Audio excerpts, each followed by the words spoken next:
Yeah. Apply pressure from every angle, you feel me? Yeah, you know. Attack move. Never fold, man. Nah, never fold, never quit, yeah. Keep going. Like, yeah. Now they gotta feel me, yeah. Now they gotta feel me, yeah. Now they finna feel me. I try to keep it cool, but niggas always act a fool. So now they gotta feel me, yeah. Now they gotta feel me, yeah. Now they finna feel me. I try to keep it cool, but niggas always act a fool. So now they gotta I smoke that dang. Tryna get M's in the bank, fuck what they think. Knock a nigga whole mouth out. Come side me, top break, throw hands like Tank. Knocking out the part like Hank. I've been doing them planks, what you got on my drink? I've been trying to keep my sane. Humanity so lame, fuck you and your gang. Speaking on the dead man's name. SKOL VIKES, baby. We're here. Another show, another live, another day. Let's get it, man. Lock in with me, right? You already know what it is. Before I go any further, make sure you like, comment, and subscribe. Hit that bell. Support the grind. Support the channel. If you want to become a channel member, do that as well. Really lock in with me on a deeper level. SKOL VIKES, once again, heavy. You know what I mean? Support the channel. Support the grind. Once again, man. You know. Shout out to all my big dogs, my levy dogs, my subscribers, my supporters. You are much appreciated, man. I repeat, you are much appreciated. Got some Vikings business to get into, to dive into, you know. So we really gonna hold it down in the boogie downtown. You know, a lot going on in Minnesota in general, dog. With the Wilfs, with Quasi. We know Quasi is out of there. You know, Quasi is officially out of there. So what's next for the organization? You know, as we know, it's been foul play with that, the whole Quasi situation, how he was fired, how he had to leave the building. You know, a lot of things coming out the woodwork, a lot of people talking. You know what I mean? Quasi definitely the scapegoat, huh? It's clear, it's evident to see. Quasi was the scapegoat, but you ask yourself, why? You know? But it is what it is, man. That's the room we're in. The Vikings NFL room. You come in the chat, make sure you like it up. Once again, baby. Takes less than 1 second. Support the grind, support the channel. Once again. Got a few things to talk about today.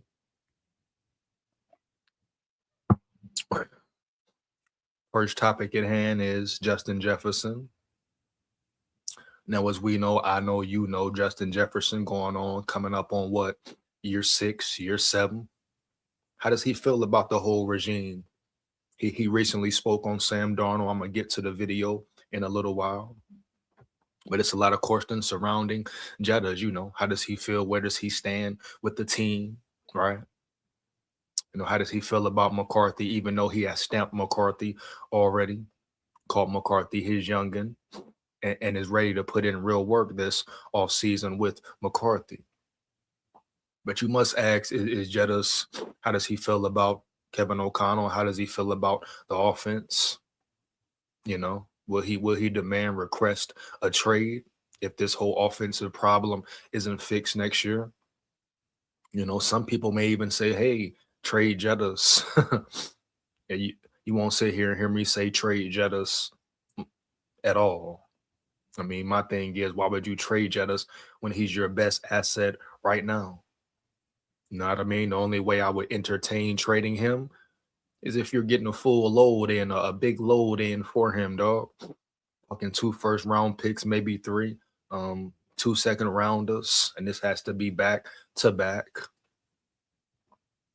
But as far as trading Jettas, you won't, at least right now, at this point in time, I feel like there's no need. It would make no sense to trade Jettas if it's about getting better, if it's about winning a championship eventually. You know, Jettas is your best player on the field, your best weapon. Your best weapon, man. You know, you think about where would the Vikings be the past 4-5 years if they didn't have Jettas, huh? Yeah. So let's just comment way down when we're talking about trading Jettas, right? Right. understand and think about what you're losing, who you are losing as a competitor. But not only that, not only what he does on the field, but off the field as well. You hear me? Heavy. The man don't get into trouble. He stays focused, a good guy, solid dude, good in the community, works in the community, right? You know, heavy. So you got to think about it full spectrum when we're talking about trade Jettas or keep Jettas or what you could get for them, whatever, you know.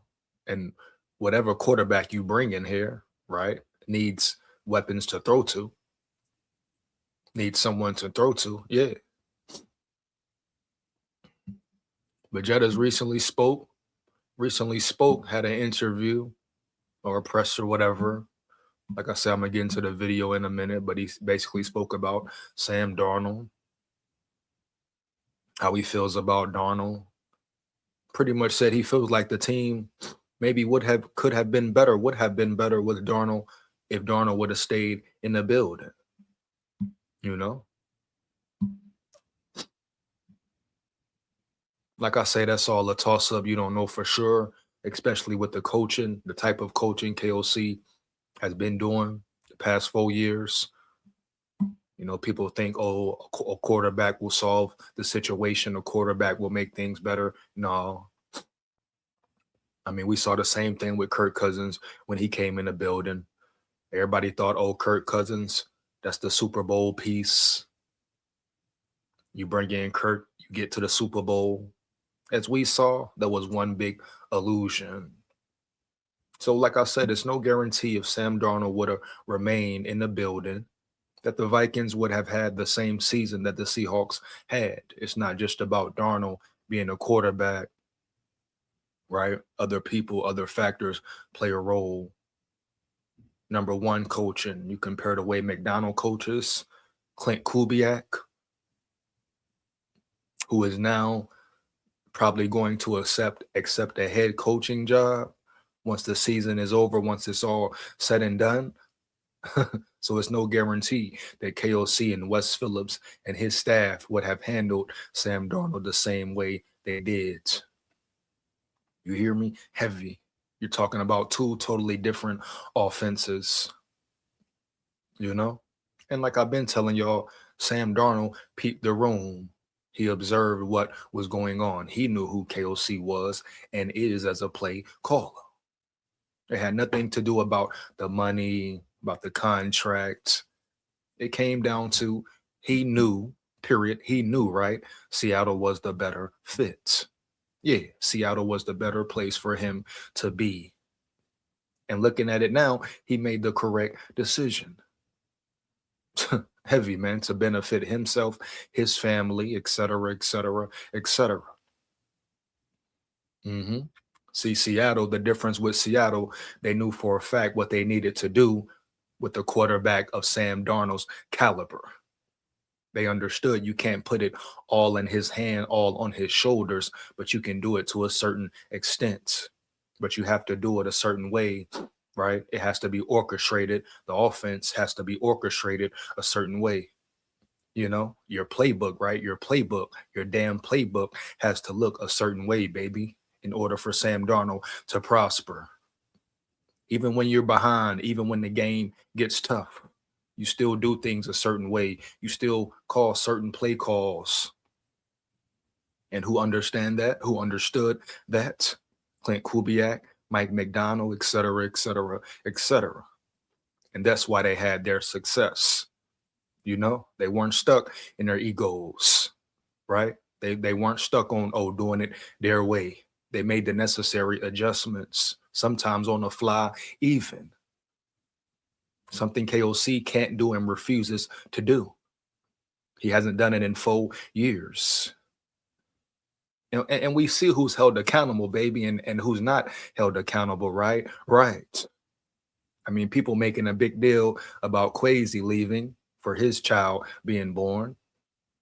Oh, he shouldn't have did that. He shouldn't have done that. And I understand. Taking a time of leave at that point in the season or the off season, probably not a great move, you know? But at the end of the day, They let Kirk Cousins do it all day, homie. Kirk Cousins didn't even work on Tuesdays. And Kevin O'Connell, the Wilfs, nobody else, not even Quazy, you hear me, had a problem with it. JJ McCarthy has a newborn. He misses what? 1 day of practice. And it's a big deal. Kevin O'Connell makes a big deal. All in the pressers, interviews, all at the podium talking about, oh, he missed practice. We need this. We need to do that. But once again, Kirk Cousins missed Tuesdays every year. Bum quarterback, never winning nothing. He missed Tuesdays, refused to work on Tuesdays because he wanted family time. And didn't nobody in the organization have a problem. But now Quazy takes some leave. Now we're hearing this being brought up. JJ McCarthy missed a day of practice, boom. Now that messes up all the chemistry for the whole year, so to say. So you see the politics, bro, the favoritism, the protection that certain individuals get. So yeah, the Minnesota Vikings as a whole, as a team, looking very suspect right now, right? Looking very bad right now. The way Quazy was fired was very bad timing, everything. Mark Wilf, I broke Mark Wilf's whole presser down. He was up there aligned the whole presser. Everything he said, he was contradicting himself in the Vikings organization, right? You could tell it was straight lies, bro. Boom. No way around it, homie. Yeah. So it's going to be very intriguing to see which direction the Vikings go in. You know, heavy, man. Early. Make sure you come in the chat, like it up. Let's get into some of these comments real quick, right quick. Who we got in the building? Tech, what up, big dog? My dog Tech Jedi in the building. What up, Holmes? No more excuses. KOC can't run and hide now. Big facts, Tech. Tell no lies. I repeat, tell no lies, baby. Yeah, SKOL VIKES. You hear me? Heavy. Let's get it, man. Yeah.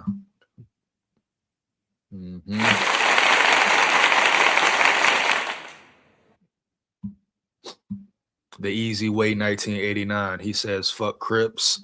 The Easy Way, I'm not sure why you're putting fuck Crips in the comments in the chat. Are you assuming I'm a Crip? Are you assuming someone in the chat is a Crip? The Easy Way. Is my bandana throwing you off? Yeah, you know what I'm saying? He talking about fuck Crips. Guess what? The Easy Way. I don't gang bang. You hear me, dog? Huh? Heavy, man. Yeah. So I don't know why you coming in here talking about fuck the Crips like somebody a Crip up in here. You know. Man. Yeah, I ain't a Crip, I ain't a Blood, I ain't none of that, man. You know what I mean? Heavy. No cap, no doubt. So you can take that energy elsewhere, you know, but take it away from round yonder. Matter of fact, while you coming in here talking nonsense, make sure you like, comment, and subscribe, and hit that bell as well. You hear me? The Easy Way 1989. Get your mind right, boy. I repeat, get your mind right, my boy. Yeah. You know, Cindy Mathis in the building. Cindy Mathis in the building. What up, Cindy? I hope all is well. You hear me? Heavy. SKOL VIKES. Do you play Dungeons and Dragons? Space Lagoon in the building. Space Lagoon, no.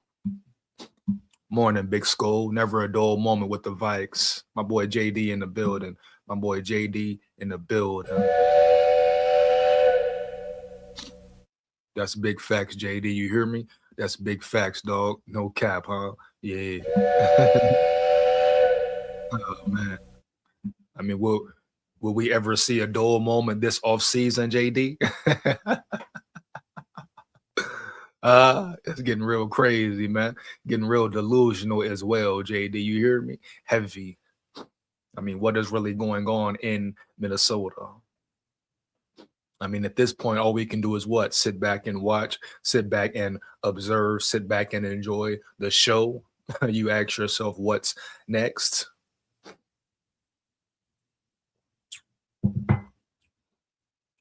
You know, JD, I'm really just interested in seeing what's going to happen in the draft.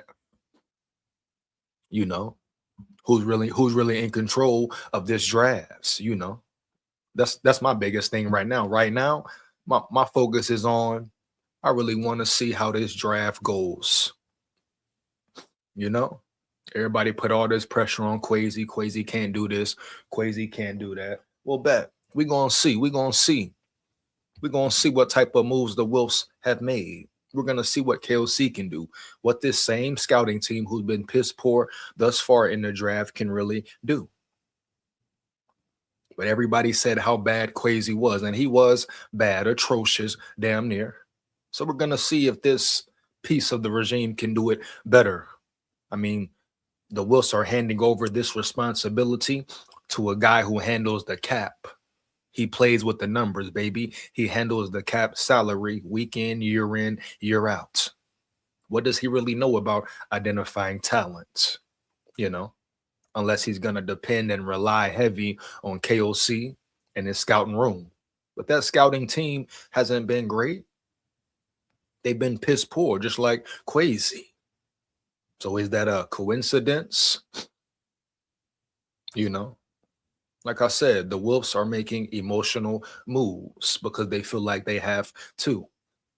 And I'm going to stand on it 10 toes down. Quasi was the scapegoat, and they needed someone to pick from. They had to choose someone, and Quasi was the easiest one to sacrifice or pick or fire, whatever you want to call it, baby. Boom. Hands down, man down. No ifs, ands, buts about it, right? Right.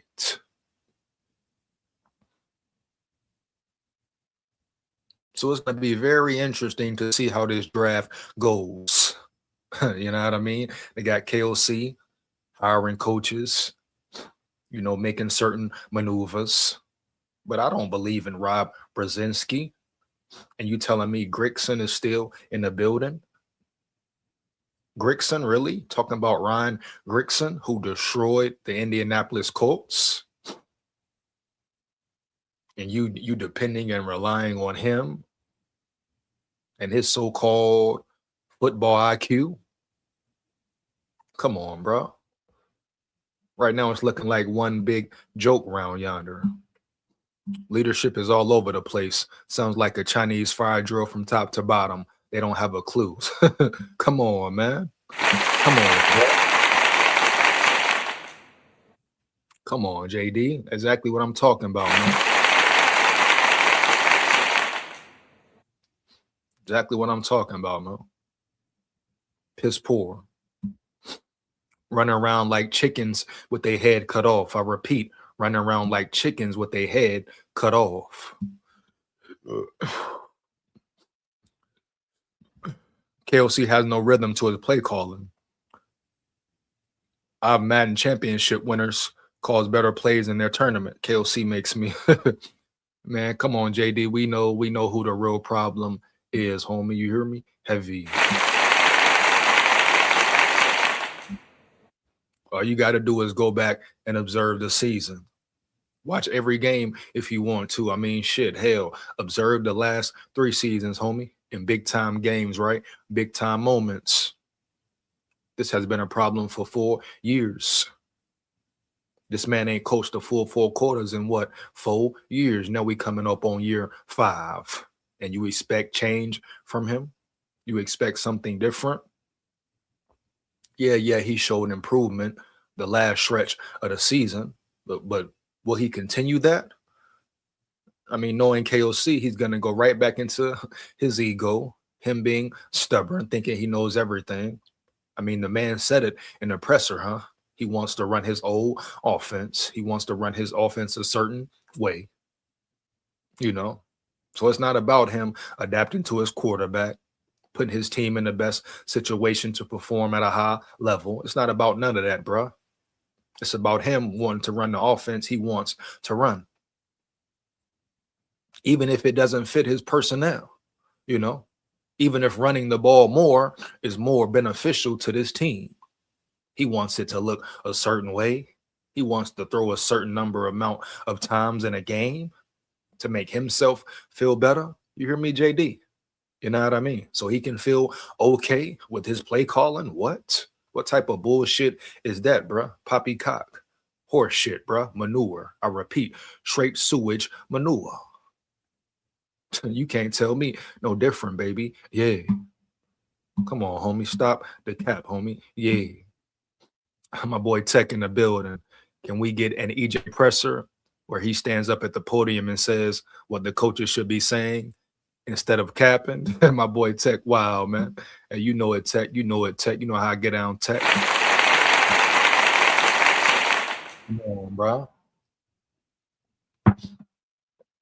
Come on, bro. Stop playing with. I wouldn't trust KLC for schedule a doctor appointment, bro. Come on now, Tech. You know what it is. You know what it ain't.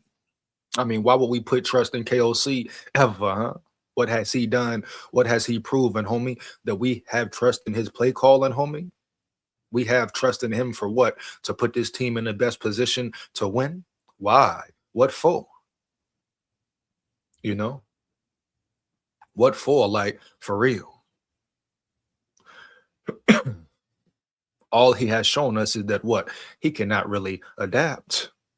And every time he does adapt, I mean, even the last stretch of the season, man, we saw it the last 2 games. He always reverts back to his old ways. Very similar to who? Kirk Cousins. That's why I call him the Kirk Cousins of the head coach position. He always goes back to the old KLC. Always has a mental letdown, bruh. A mental lapse for whatever reason. You know? But it's starting to make more and more sense. Make more and more sense. Everyone speaks about the Sean McVay, the McVay tree. But what we seen McVay have meltdowns in what? The Bears game and the Seahawks game. Horrible decisions all across the board. So is that really the domino effect of the McVay tree? And like I say, it might be a new tree in the building, the McDonald tree or the Vrabel tree, baby. Yeah. That's just simply what it is. So no, I have no faith and trust in KOC. Now, do I want him to do good? Yeah. Do I want him to succeed? Hell yeah. Why wouldn't I, homie? Why wouldn't I? If he succeeds, guess what? The team succeeds. You hear me? Heavy. You know? So let's just be real here. So I'm gonna get into this whole Justin Jefferson situation. Matter of fact, I'll probably drop the link earlier. I'll probably drop the link earlier after this article right here. So if you want to come up, rock and roll with me, homie, lock in with me, come do that. You hear me? Heavy. But I want to get into this Justin Jefferson situation first. And we all pretty much know what time it is with Jettas, bro.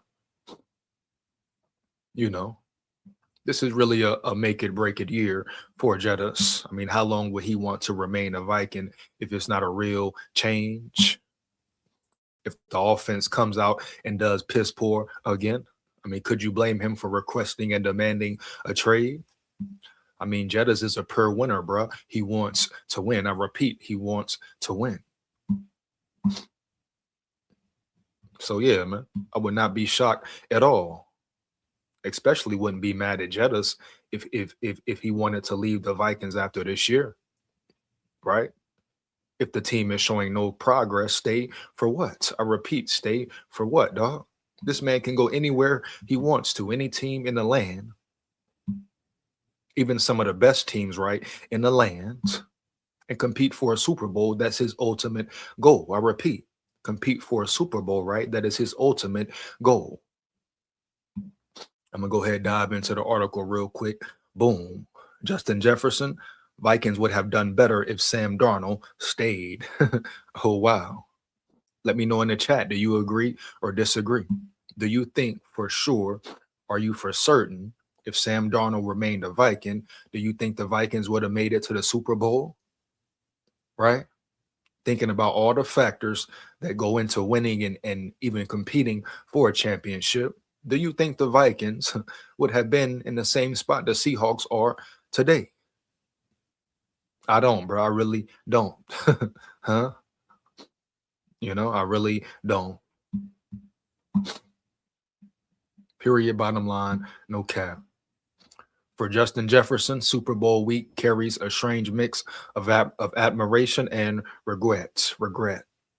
The Viking star wide receiver can't help but look at this year's matchup and wonder how different the story might have been if Minnesota had stayed the course at quarterback. As the Seattle Seahawks prepare for Super Bowl 60 with Sam Darnold under center, Jefferson admitted the thought has crossed his mind more than once. Asked by USA Today whether the Vikings could be in this spot instead of Seattle had Darnold remained in purple, Jefferson didn't hesitate. Yeah, for sure. Definitely. Very interesting, baby. Very interesting, baby. No cap. So that tells you right there, having a competent quarterback, a quarterback Jettas believes in is very important. Heavy. Minnesota's 2025 season unfolded far differently than the one before. After a 14-3 campaign in 24 led by Darnold, the Vikings entered this year juggling quarterbacks J.J. McCarthy, Carson Wentz, and Max Brosmer, a rotation that made consistency hard to find. The result was a 9-8 finish in an early offseason, a sharp contrast from the team that had been among the NFC's elite just a year earlier. I mean, were they really elite, baby? I mean, what is elite? I mean, wouldn't you call elite winning at least one playoff game, right? Come on, bro. What is elite for real in the NFL?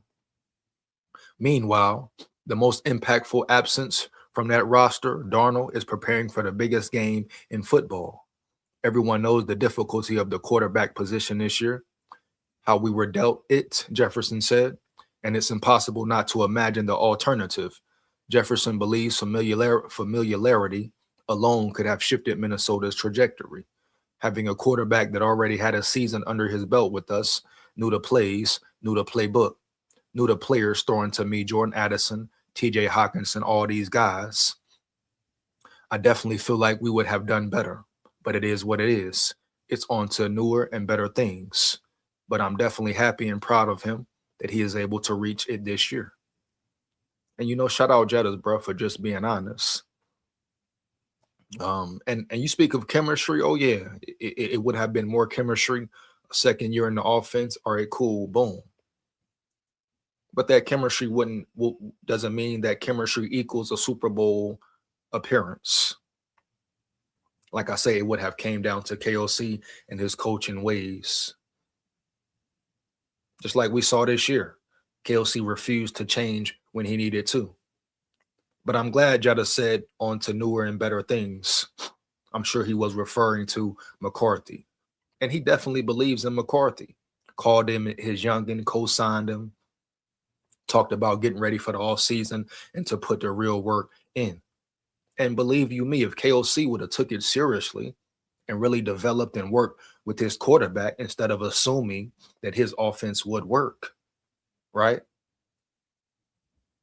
If he had chose to be a real head coach and a real QB whisperer, and that title is revoked as well, because he's really not the QB whisperer of nothing.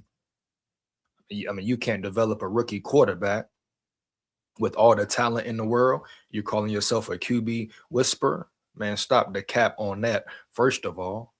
But if KOC would have put the real work and time in with McCarthy, the Vikings would have been in a better situation, right? And you got to give some responsibility to Jettas and McCarthy and the whole receiving room as well, tight end room, all that. Because they could have took it upon themselves to get in the extra reps this offseason, right? Right.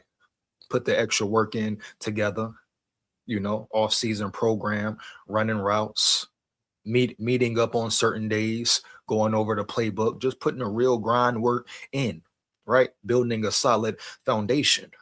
We talk about chemistry. Boom. We talk about relationships, right, bro? Boom. Instead of just sitting and watching Minnesota Timberwolves games, they could have been on the field, right? Preparing to have a successful season, building chemistry that was lacking this year. You know, so I'm tired of hearing about, oh, Sam Darnold this, bro, Sam Darnold that. It's cool, it's cool. You know, Jettas believes that they could have been a successful team this year, but Jettas needs to understand, which I'm sure he does. And I know it's certain things he has to say a certain way, you know, really can't say too much. But it's no guarantee the Vikings would have been in a Super Bowl with Sam Darnold being the quarterback. Not with this coaching staff and not what they've proven or shown this year. Period. Bottom line, homie. No cap.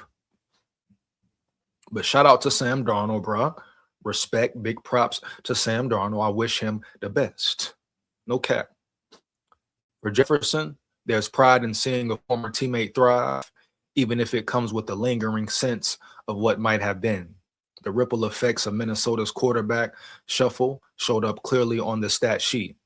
Jefferson's numbers took a noticeable hit from one season to the next, dropping from 1,533 yards and 10 touchdowns in 24 to 1,048 yards and just 2 scores in 25. And we know why he had a drop in numbers. We know all the factors that played a major role. And it starts with your head coach, bro. KOC. Boom. And even with all the dysfunction in the offense surrounding this offense, he still put up 1,000. You know, I repeat, he still put up 1,000, homie. Yeah. Still, as he reflected on the difference Darnold might have made, Jefferson made a point not to cast blame on McCarthy. Instead, he emphasized patience and long-term belief in the young passer. I'm going to get to the video in a second. So this pretty much stats about Darnold. We already know about Darnold. So this year with Seattle, he had 4,048 passing yards and 25 touchdowns. Let's see what Jetta said about this here. Just get to the video. Let me share the screen right fast. You hearing me heavy? Let me share the screen right fast. Give me 1 second, man. 1 second. Just so y'all can see the whole video, right? Right. Yeah, for sure. And I mean, you guys had a good shot last year. Obviously, your quarterback last year is now going to the Super Bowl. How bittersweet is that watching, you know, Sam Darnold? Obviously, you're rooting for him, but, you know, just throwing passes to you a year ago. For sure. It's definitely tough. You know, it's tough to watch. You know, of course, I love that he's in the Super Bowl. I'm happy for him. I want nothing but the best for him, especially the way his journey was at first. Yeah, for sure. And and I mean, you guys had a good shot last year. Obviously, your quarterback last year is now going to the Super Bowl. How bittersweet is that watching, you know, Sam Darnold? Obviously, you're rooting for him, but, you know, just throwing passes to you a year ago. For sure. It's definitely tough. You know, it's tough to watch. You know, of course, I love that he's in the Super Bowl. I'm happy for him. I want nothing but the best for him, especially the way his journey was at first. And, you know, people doubting him and people not giving him the respect. Now they're giving him that respect. Now they're seeing that he's a top tier quarterback in this league. And I, you know, of course, selfishly, I wish that he'd done that for us last year. But you know, to see him blossom and bounce back right after last year and make it this year, I'm all happy for him, and I hope he wins. I'm rooting for Seattle, and I think Seattle is going to win. So I'll be rooting for him. You know, shout out Jettas for just showing love and respect to Darnold heavy. And that's definitely the right thing for him to do. You know what I mean? Like anything else would be uncivilized.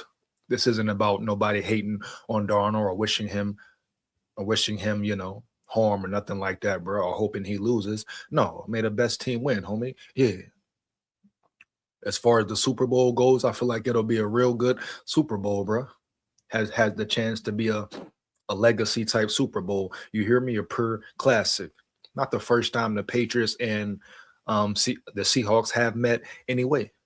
You know, the last time they played in the Super Bowl, it was a classic game as well. You hear me? Heavy. So it's what it is, bro. Shout out to Sam Darnold, bro. Once again, Darnold's run has also placed him in rare company, becoming one of the few quarterbacks alongside Tom Brady to lead teams to at least 14 wins in consecutive seasons. In Minnesota, the fallout from a disappointing year has already begun. The Vikings are reshaping their leadership after firing general manager Kwesi Adolfo-Mensah on Friday, signaling that more change could be on the way. And I hope it is more change on the way. Shit, bro, you hear me? Heavy. I really want to see that boy B Flow a head coach. You know? That boy B Flow a head coach, baby. Yeah. They used Kwesi to sign Flo. Imagine if they had fired Kwesi before Flo's extension. Doubt he would have stayed. Shout out 410 Rishas in the building. Shout out 410 Rishas in the building. So they said they used Kwesi to sign Flo. Imagine if they had fired Kwesi before Flo's extension. Doubt he would have stayed. Why do you doubt that, though, 410? I must ask you, 410 Rishas, why do you doubt that? You know, you think Kwesi would have really had an impact of Flores staying or leaving? Or was it that he didn't get offered a job? I mean, he got head coaching interviews, 410, but I don't think it's any news of him getting offered a job from the Steelers nor the Ravens. So do you really believe that because they didn't fire Kwesi before Flo's extension that made him stay? I mean, I really don't think Kwesi had anything to do with him remaining. You hear me? Heavy. W Podcast, go Vikings. Much appreciated, bro. We got Lillian Pump in the building. I repeat, Lillian Pump in the building, baby. Let's get it. You hear me? Heavy. He says W Podcast, go Vikings, Skol Vikes, baby. Skol Vikes, you hear me? Heavy. Win, lose, or draw, but we come to win, baby. Yeah.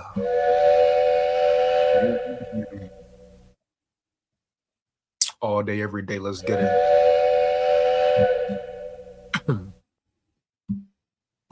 Jefferson also forgot to mention that he missed camp for the majority.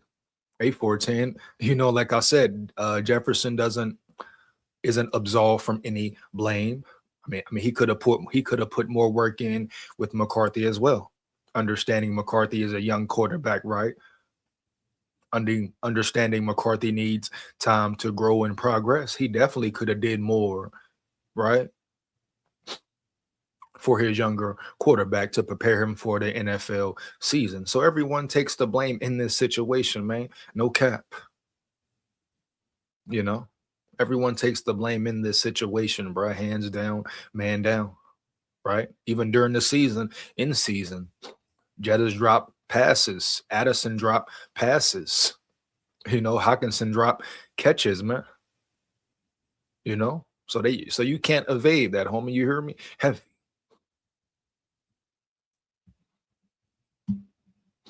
Shout out Ralph in the building, bro. Shout out my dog Ralph in the building. You hear me? Heavy. I hate to say this, EJ, but not keeping Darnold was the most dumbest move since the Herschel Walker trade with the Cowboys. I mean, how can you how can you really say that though, Ralph? How do we know it was the dumbest move? And at the end of the day, Sam Darnold didn't really want to stay, Ralph. That's the thing about it. You hear me?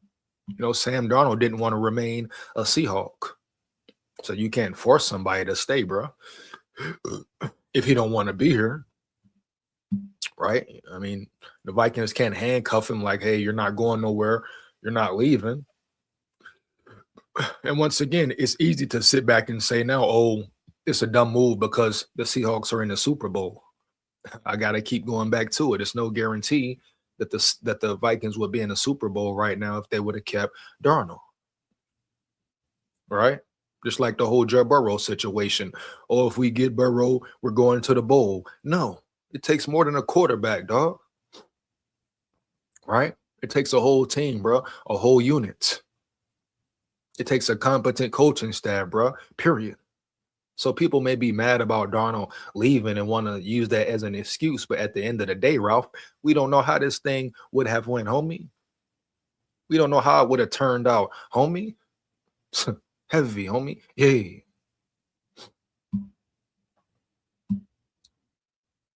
You know, how about we deal with the players in the building, what KOC didn't do? How about we focus on that aspect of it, dog? You hear me? Like, why didn't KOC put real work in with McCarthy? You know, why didn't KOC understand his personnel and put them in the best position to win? That's the first question we must ask. And at the end of the day, Sam Darnold didn't want to be here or remain in the building. I don't care what nobody talking about, man. Like I said, he read the room, he peeped game, and he said, oh yeah, the Seahawks, they're going to put me in the best position to win, right? He seen what KOC could do. So it came down to which organization, which head coach, right? Which offensive coordinator did Sam Darnold believe in the most? And he thought about it, boom, had an epiphany, and rocked and rolled with his move. And you can't be mad at him for it. He made the best decision looking back at it. Know what I mean? Early, homie. Yeah. Ain't no way around it, dog. No cap. You're absolutely correct, bro. I just felt suspicious about the whole timing. Yeah, timing very off. Timing is very off. You hear me? 410 Rishas. I'm gonna go ahead and drop the link. You want to come up and say how you feel, bro? I'm gonna drop it a little bit earlier today. So you want to come up, say how you feel. Make sure you keep it real. Come lock in with me.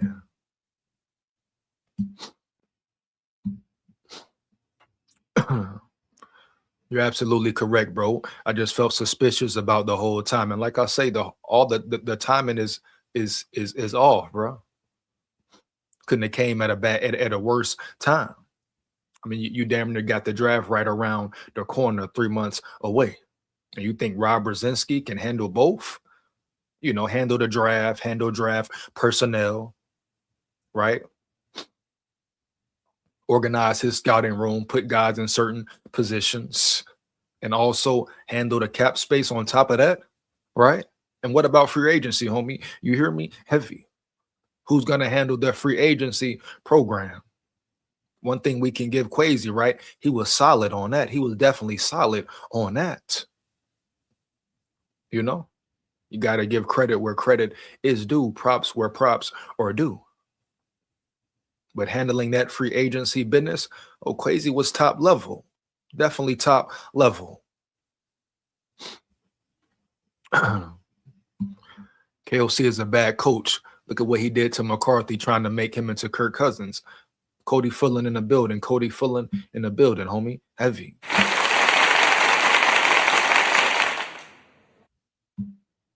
My point exactly, dog. You hear me?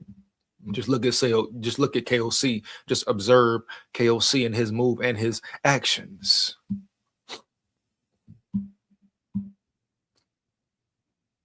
It's evident he didn't put any time in with JJ, bro. Any time in at all, at least any extra time, right? To really understand who he was, what he was ready for and not ready for. He just assumed, he's going to be ready for my offense. That's horrible, a horrible way to think as a head coach.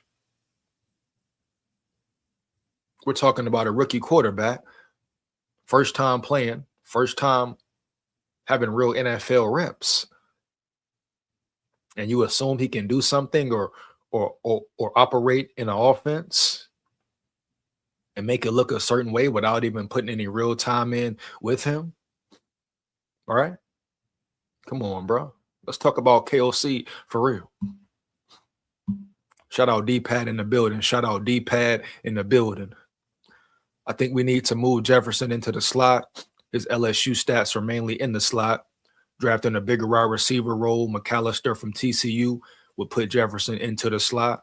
I mean, wherever you put him in the best position to win, homie. Yeah, I don't care where you put Jettas. And shout out my dog D-Pad in the building. But it don't matter where you put him, right, Holmes? If the offense isn't ran correctly, it don't matter where you put him, homie. Heavy. It's still going to be a problem. Overall, the offense will still be a problem.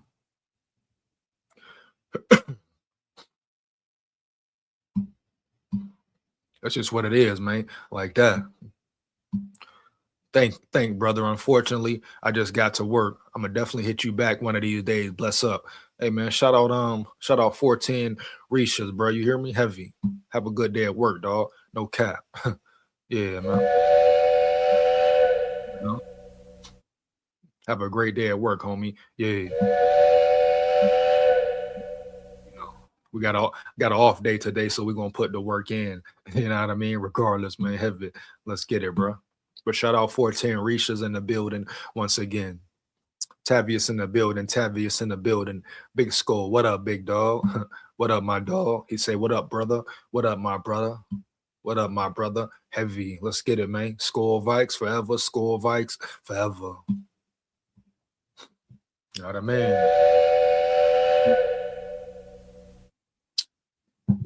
Good coffee, man. Yeah. Oh, yeah. Remember when he tried to throw JJ under the bus during the whole childbirth thing, accusing him of missing practice? Come on, 410. What type of bullshit is that, bro? But you got Kirk Cousins. Come on, baby. You got Kirk Cousins who missed every Tuesday because he wanted to be with his family. But they got a problem with McCarthy missing a Thursday? Huh? Come on, bro. That's chump punk shit. Right? That's KOC once again looking for somebody to blame instead of him blaming himself for not having his offense ready, right? His offense prepared, and for not having his quarterback ready. They're talking about because a man missed Thursday. Also, because he missed Thursday, that just messed up your whole game plan, huh? That messed up all the chemistry with your team, huh, KOC? Man, stop the cap, bro. Huh? This is stop the cap season, huh? And I'm tired of KOC capping and yapping, dog. You hear me? No cap.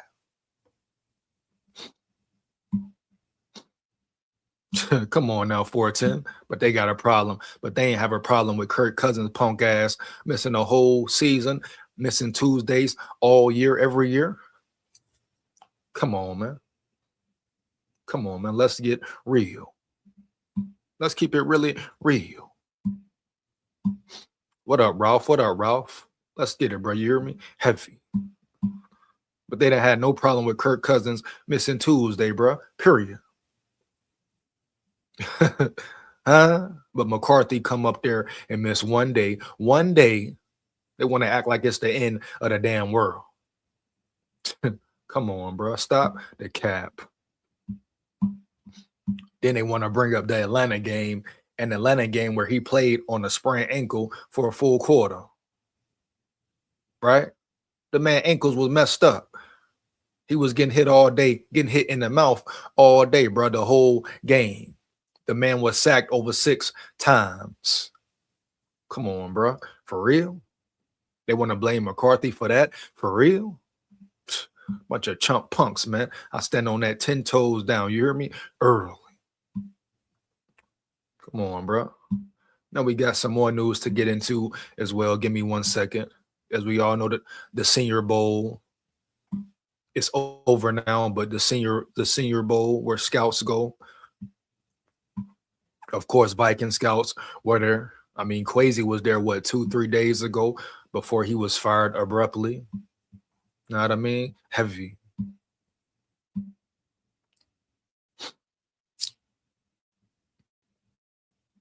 So let's check out some of these standouts.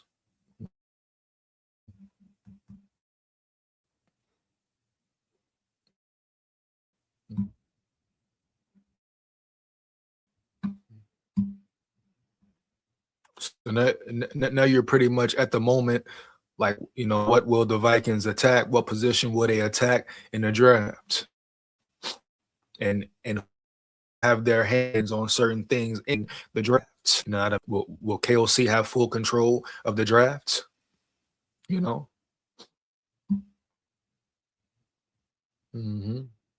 Will Rob Brzezinski have control of the draft? That is the big question here, man. Early.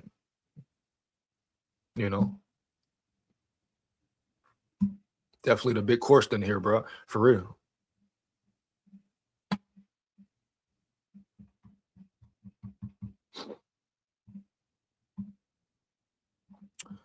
Senior Bowl standout offers Vikings a contingency plan Brian Flores will love. See what's up with it here, man. The primary headline from Senior Bowl week for the Minnesota Vikings came at the end when General Manager Kwesi Adolpho-Mensah was fired.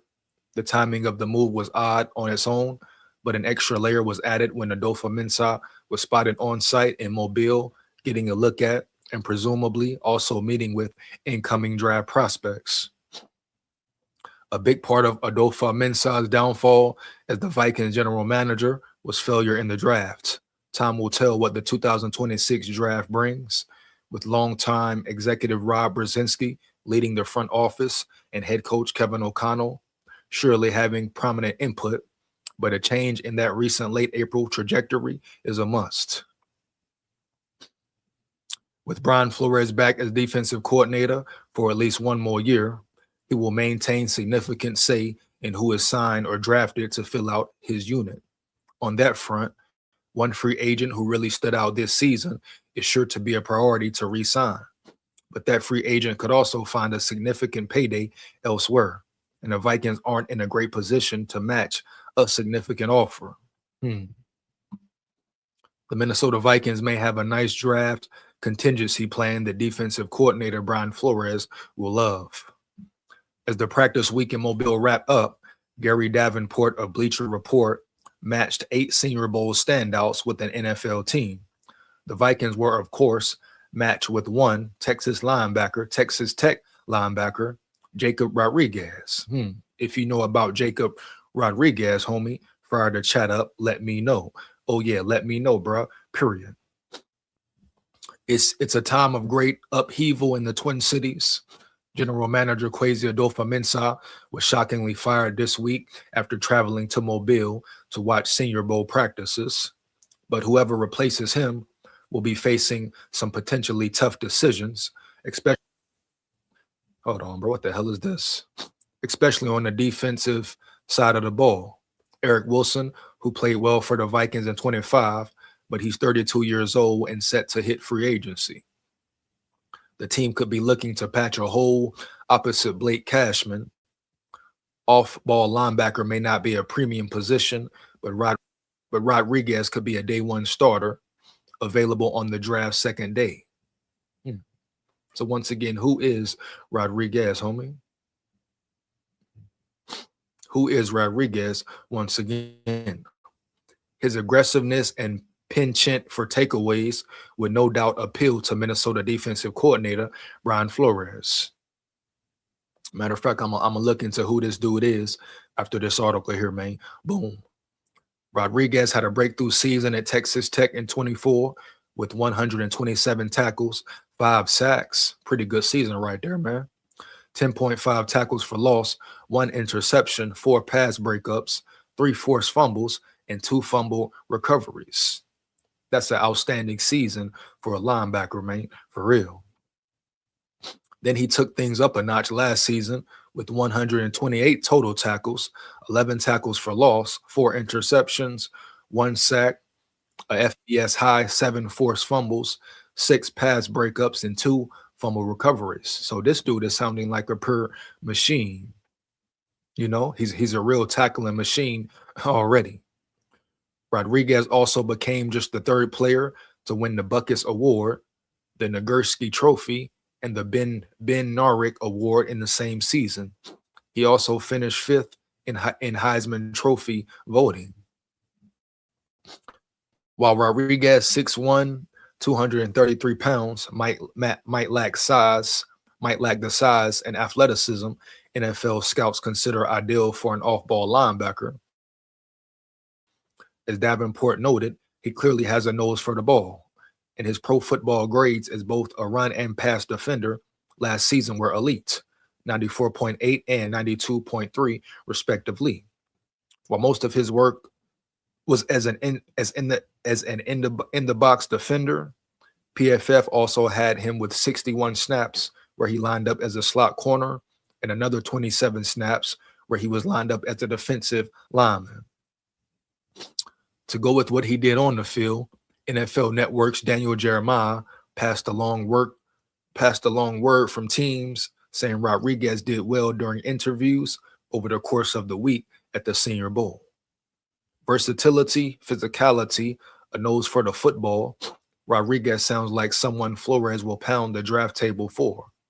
And even if Wilson is re-signed, the Vikings linebacking corps could use an infusion of youth/long-term viability. And that's big facts right there, man. You know, linebacker is definitely a position of need. You know, Eric Wilson, I mean, can you depend on him? Like I say, I would like to see him remain on the Vikings, but is realistically, do you want to see him remain a starter? I would say no. So if you can find a young guy to bring in the building, would definitely be a plus. You know, definitely would be a plus for real. Let me check out Rodriguez, man. You know, Jacob Rodriguez. Jacob Rodriguez. Sounds like he's a high motor guy. You hear me? Heavy. A real dog, a pure dog who just keeps going. But he's definitely a tackling machine, baby. I repeat, he's definitely a tackling machine. 23 years old. Let's see what's up, man. Give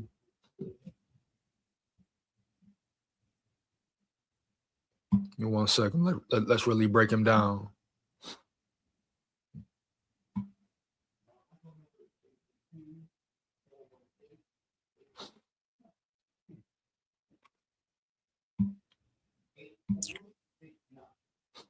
Nitro Border in the building. Nitro Border in the building. JJ motherfucking finna dip for real. I don't know, bro. Hey, if the Vikings don't fix this offense this year, he might dip, homie. He definitely might dip. You hear me? Heavy. EJ, I'm happy you're not bashing JJ and to give him a chance. I mean, why would I bash him, Ralph? You understand? Why would I sit here and bash McCarthy, you know, when he was a rookie quarterback, basically put in a bad position by his coach for the whole year? So hell no, I ain't gonna sit here and bash the man. Does he have improvements to make? Hell yeah. Does he need to work on footwork and accuracy and certain technique moves? Hell yeah.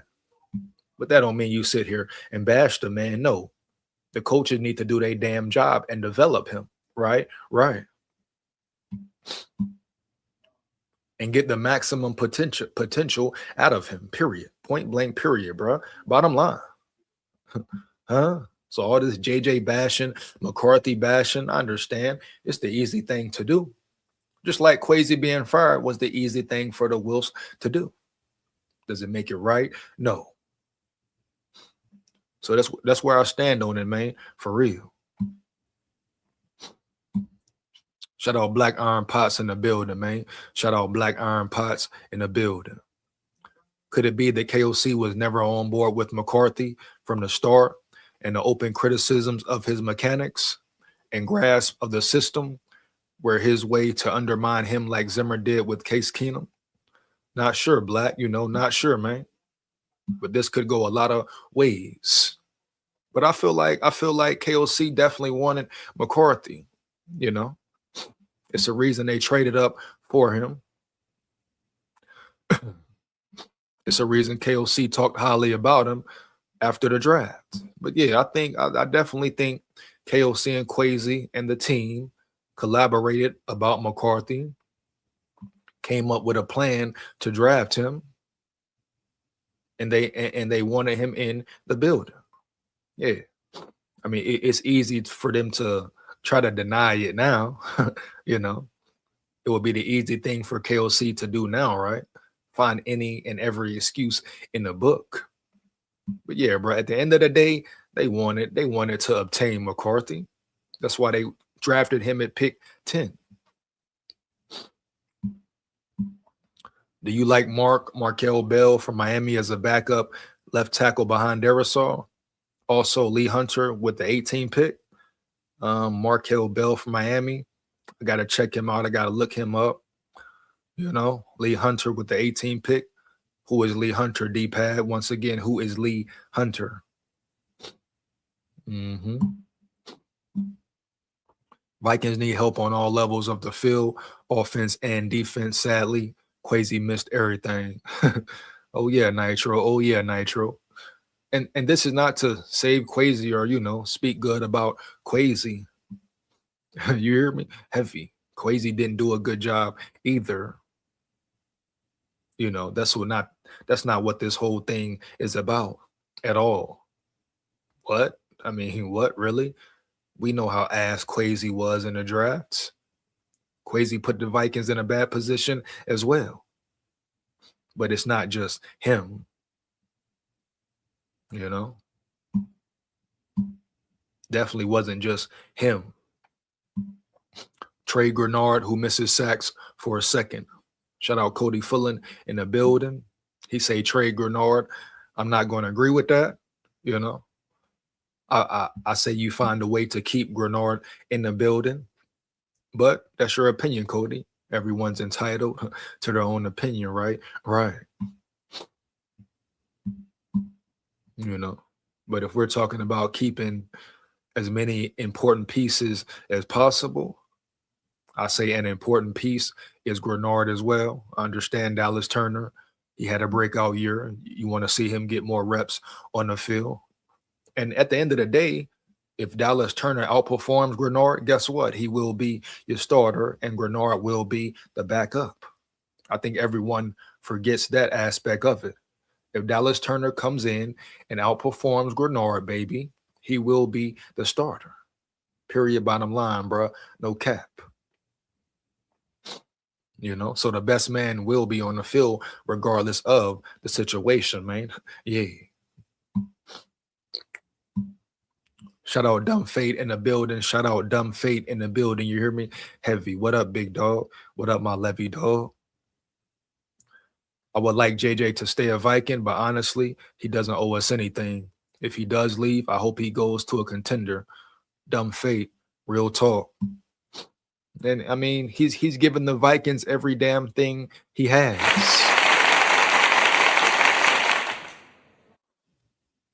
That's just what it is, homie. You hear me? Heavy.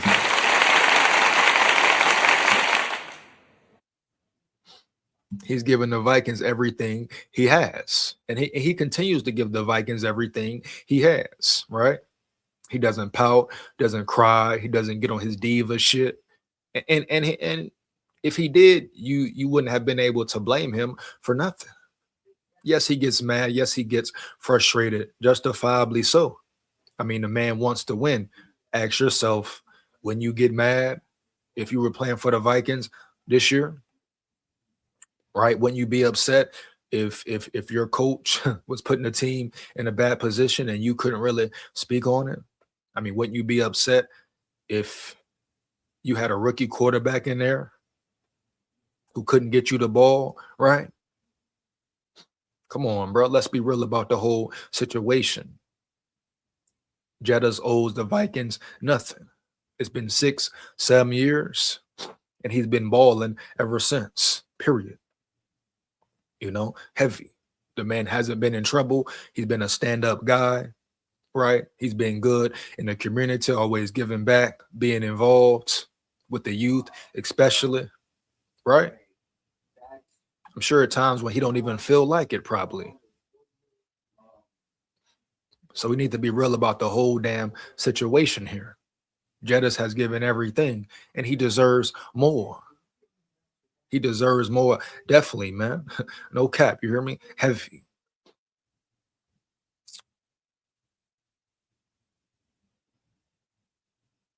I mean, it's even the past 2 years. Has he even been able to show off his real pure talent, right? Have we seen the best from Jettas? Huh? Come on, man. With this lack of offense, how can any receiver put their talents on display? Come on, bro. Stop the cap. Lee Hunter was the standout at the Senior Bowl, nose tackle. I'm gonna check him out in a minute. D-Pad. Shout out D-Pad in the building for the news, baby. Yeah, appreciate you, baby. Yeah, keep it coming, baby. Yeah. SKOL VIKES, SKOL VIKES. You hear me? Heavy. Lee Hunter, Senior Bowl, nose tackle. Haven't had a true nose tackle since Linval Joseph. Big facts, D-Pad. We definitely need a big body, a big juggernaut up in there, baby, round yonder. We need a big body at the nose tackle position. So per. Matter of fact, I'm going to go ahead and check out Lee Hunter right now. See what it really about, man. Get down to the nitty gritty. But I want to see some of Jacob Rodriguez's highlights before I really dive into Lee Hunter as well. You know, just see what type of player he really is. Boom. See if we can get some highlights going for the man. So we got Jacob Rodriguez, Texas Tech highlights. Y'all give me 1 second, bro. Rock and roll with me and lock in with me. Let me see what's up here. Sports Productions. Let me see, man.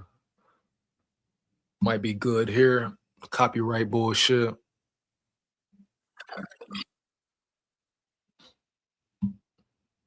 Hold on right quick, man. Give me 1 second. Let's see what we got here.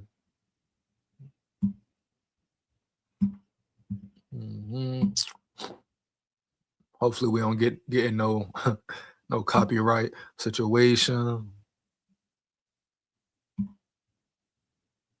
Give me 1 second though, man. You hear me? Heavy. And y'all got any other names, any other players you know about? Throw them in the chat. I'll check them out. You know, draft season, draft time is upon us. So definitely, bro, definitely.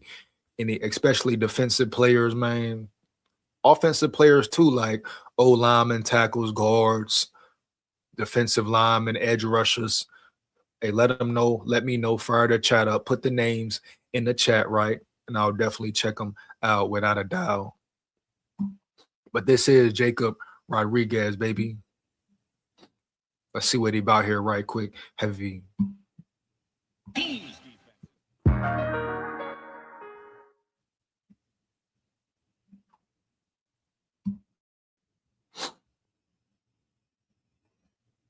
Nice move. Hold on.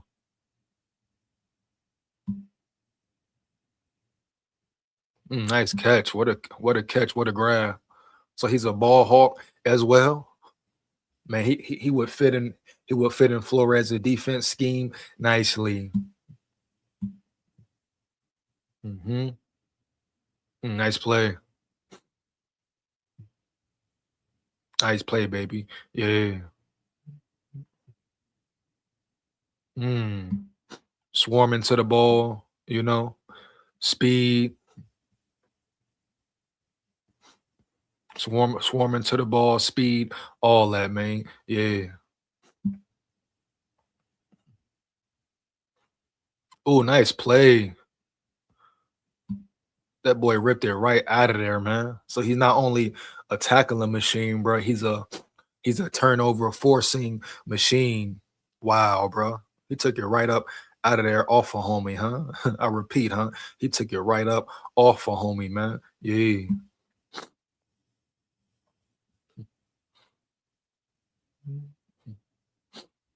Nice play, boy. Boom, that punch out. His punch out game is crazy, man. For real.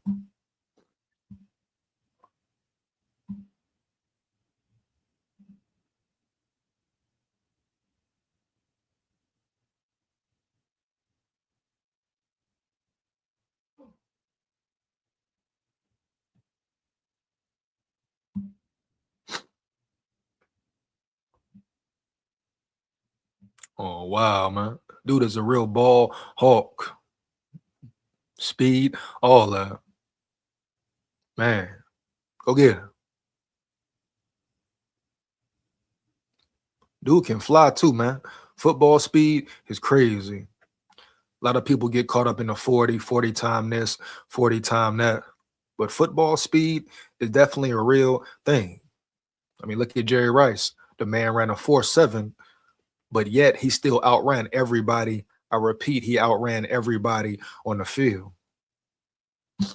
Yeah, I've seen enough, man. You got to watch the copyrights on YouTube as well. So I'm going to go ahead and stop that right there. But Jacob Rodriguez, bro, Jacob Rodriguez, I repeat, what I just seen right there, bro, he will fit really good in Flores's scheme. I'm going to check out Lee Hunter in a minute. My boy Dre in the building. My boy Dre in the building. What up, big dog? Yo, at work, Jetta Spoke organization need to fall in line. Real talk, man. Shout out my boy Dre in the building. Hope you have a great day at work, dog. You hear me? Heavy. SKOL vibes. Oh, yeah, man. One more again, man.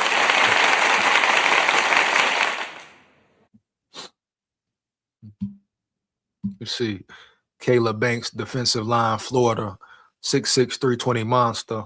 Shout out Dylan in the building, bro. You hear me? Heavy. Already know, Dylan. Already know, dog. Caleb Banks is definitely a monster. My biggest question for Banks is, can he stay healthy? Can he stay on the field? Definitely a monster. Definitely got the size and power. Big thing for him, bro. Can he stay on the field? Oh, you hear me? No cap. Coming off a foot injury that held him out all year. But if he's healed up, he'll be so damn good. Yeah. Sometimes you got to take a chance on these dudes. But Caleb Banks, definitely a player I've been observing, man. You talk about trenches, big nose tackle, a real big dog, potentially a juggernaut up front, which the Vikings need. I'm definitely taking him, definitely giving him a long look. Shout out Dylan in the building, bro. Okay. Now I want to get into Jacob Rodriguez's just profile, etc. Check him out on Draft Buzz. You know.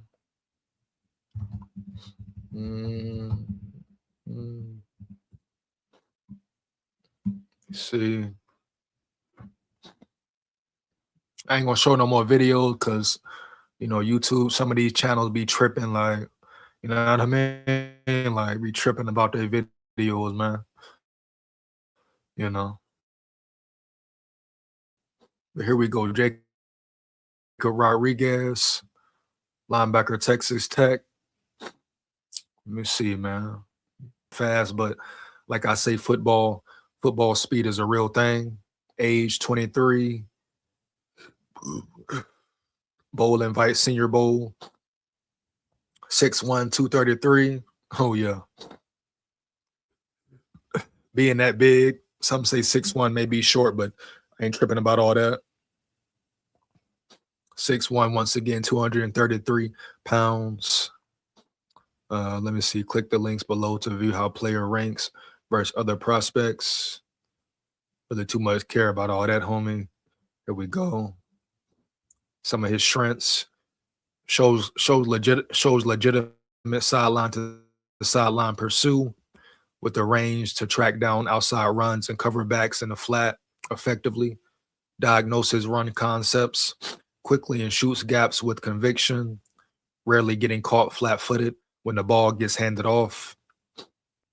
So that whole play recognition, right? Reading what's going on, observing what's going on, having a high IQ for the game is very important. Violent hands at the point of attack allow him to stack and shed blockers, keeping his shoulders square to make tackles. Quarterback background gives him exceptional pre-snap recognition, big facts, often calling out formations and putting teammates in proper position before plays. So you talk about a linebacker who could eventually be a green dot guy for the Vikings. Creates havoc as a blitzer with natural timing and bend to slip through gaps, generating 22 total pressures last season. Ball production jumps off the tape with 6 forced fumbles. I repeat, homie, 6 forced fumbles over 2 healthy seasons, always punching at the football, like we seen in the highlights just now. Runs angry through contact and delivers punishment to ball carriers. Violent, aggressive, physical. We love all that shit, bro. You hear me? Heavy. Bringing that old school thumper mentality between the tackles consistently. Physicality, right, bro? Very important. Leadership qualities shine through as a 2-year captain who set the tone for Texas Tech's defense with his energy and passion. Scouting report, these are some of his weaknesses, so to say. Undersized at 235, which, how the hell is 235 being undersized, homie? Yeah. Not understanding that at all. Come on, bro.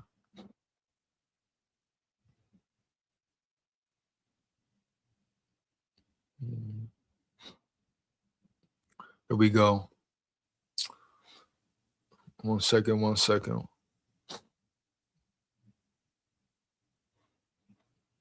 £235 for a traditional Mike linebacker role. Can get engulfed when offensive guards climb to the second level. Shows inconsistent tackling technique at times, occasionally going for the big hit instead of wrapping up securely through contact. Coverage skills remain a work in progress, particularly when asked to carry slot receivers vertically down the seam in man coverage. And at the end of the day, why would you have a linebacker covering a slot receiver? It's a total mismatch, period. Modest athletic testing with the 4.7 40 suggests he might struggle matching up with today's athletic tight ends in space. Tendency to freelance occasionally leads to him overrunning plays or creating cutback lanes when he gets too aggressive downhill. And once again, bro, all these so-called weaknesses can be improved as far as techniques and using his hands better, coverage skills even. And like I say, don't get too caught up in the 40 time. Football speed is a real thing, man. So I'm gonna just leave it there. But Rodriguez, definitely all the talent in the world. Raw talent, has IQ for the game, understands the game. So keep an eye out for him, bro, for real. Jake Rodriguez. Now let's check out Lee Hunter. See what Lee Hunter is really about.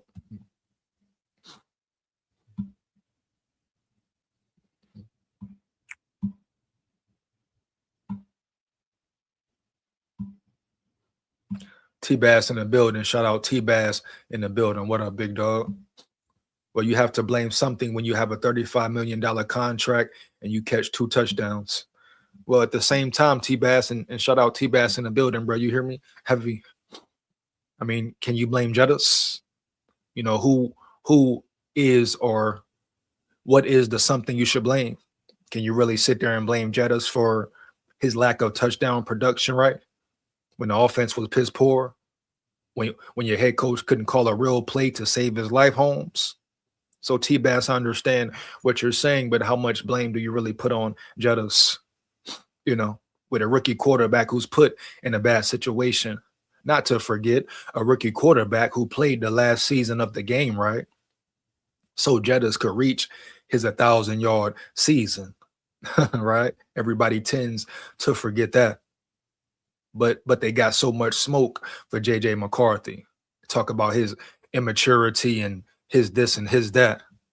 Hold on, my dog Dre in the building, man. What's up, homie, man? Hey, wait. Hey, what up, man? Right here, man. We at work right now, homie. That's how we do it. Shout out, respect, bro. Hey, boy, he's an arrogant asshole, too. I just gave him a nickname, arrogant asshole, because he a Patriots fan. Oh, man. Hey, he a real fan off fan, bro. Hey, he a sports almanac, too. I'm going to bring him on a show when I get on. Hey, I'm telling you, man, instant success. Instant, All right. bro. Tell me this. Yeah. Jeddah said what he said. What you think, brother? About Jeddah's? Oh yeah, bro. Hey, Jeddah. Hey, he basically made it clear, but he said, "Hey, I'm gonna give y'all a chance, though." You know. Period, man. Hey, they got a fight. They got a. Hey, they got a fine line. Yeah, that's it, bro. Because I guarantee they do the same shit this year. He'll be gone, bro. Yeah, because if I can't get 10 picks and some players for him, I ain't trading him. Right. Yeah. You know what I'm saying? And Dre, but everybody want to talk about his lack of production this season. I wonder why, homie. Any receiver would have had a lack of production, dog. Yeah, I know he's frustrated and all, but play ball, man. You got to work through it. Y'all get in the off season, get that connection going, play through it.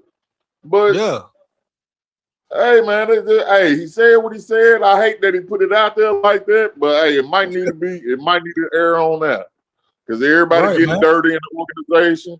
So let's get dirty. It's a dirty game, bro. Shit, crazy, man. I'm following Jeddah's. Yeah, I mean, like. People sound crazy talking about trade Jeddah's and he ain't this and he ain't that. Man, he been carrying this whole franchise for the past 4 years, bro. I know. Done broke Randy Moss records, man. Put some spec on that man. Come on, bro. Like another made up record. Oh my God, you hear him. Here he go. What he say? He go. He said, what he say? Jeddah's got a made up record, man. Made up record? How? What are you talking about? What are you talking about? Jeddah's got a made up record. What? Every week, man, come on and get on the show, man. Bro, what is he talking about, Here you bro? go, man. Man, the man is tripping, bro. JJ's like that. I ain't not taking it away. But every week somebody breaks a record of these stupid statisticians they got these days. Come on, analytics can kiss my ass. Oh my gosh, man.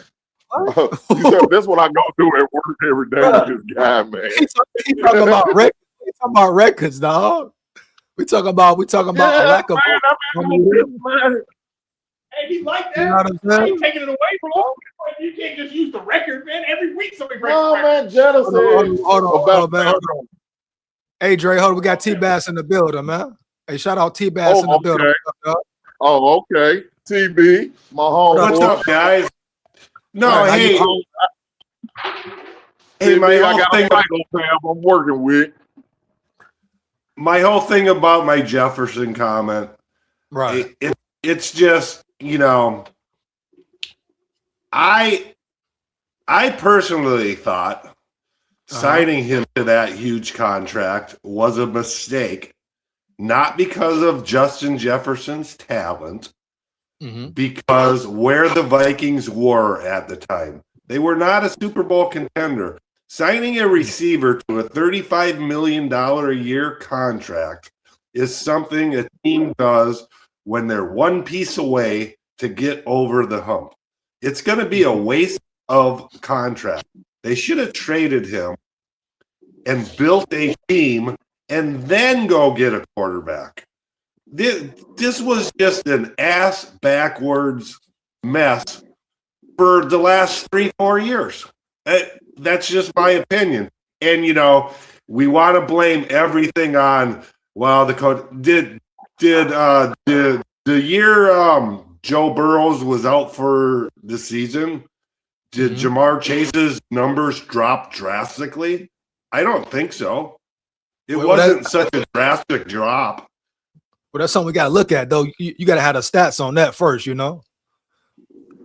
I mean, I think I've looked. He's never had a drastic drop in stats like that. Oh, okay, look. Let me ask you this. So, you think Jeddah was overpaid, but the numbers he was putting up and the way he carried the Vikings, you think he was overpaid still? Because Jeddah's made because you know what? Oh, okay. Let me ask you this. His two playoff games, both were losses, and his stats were terrible.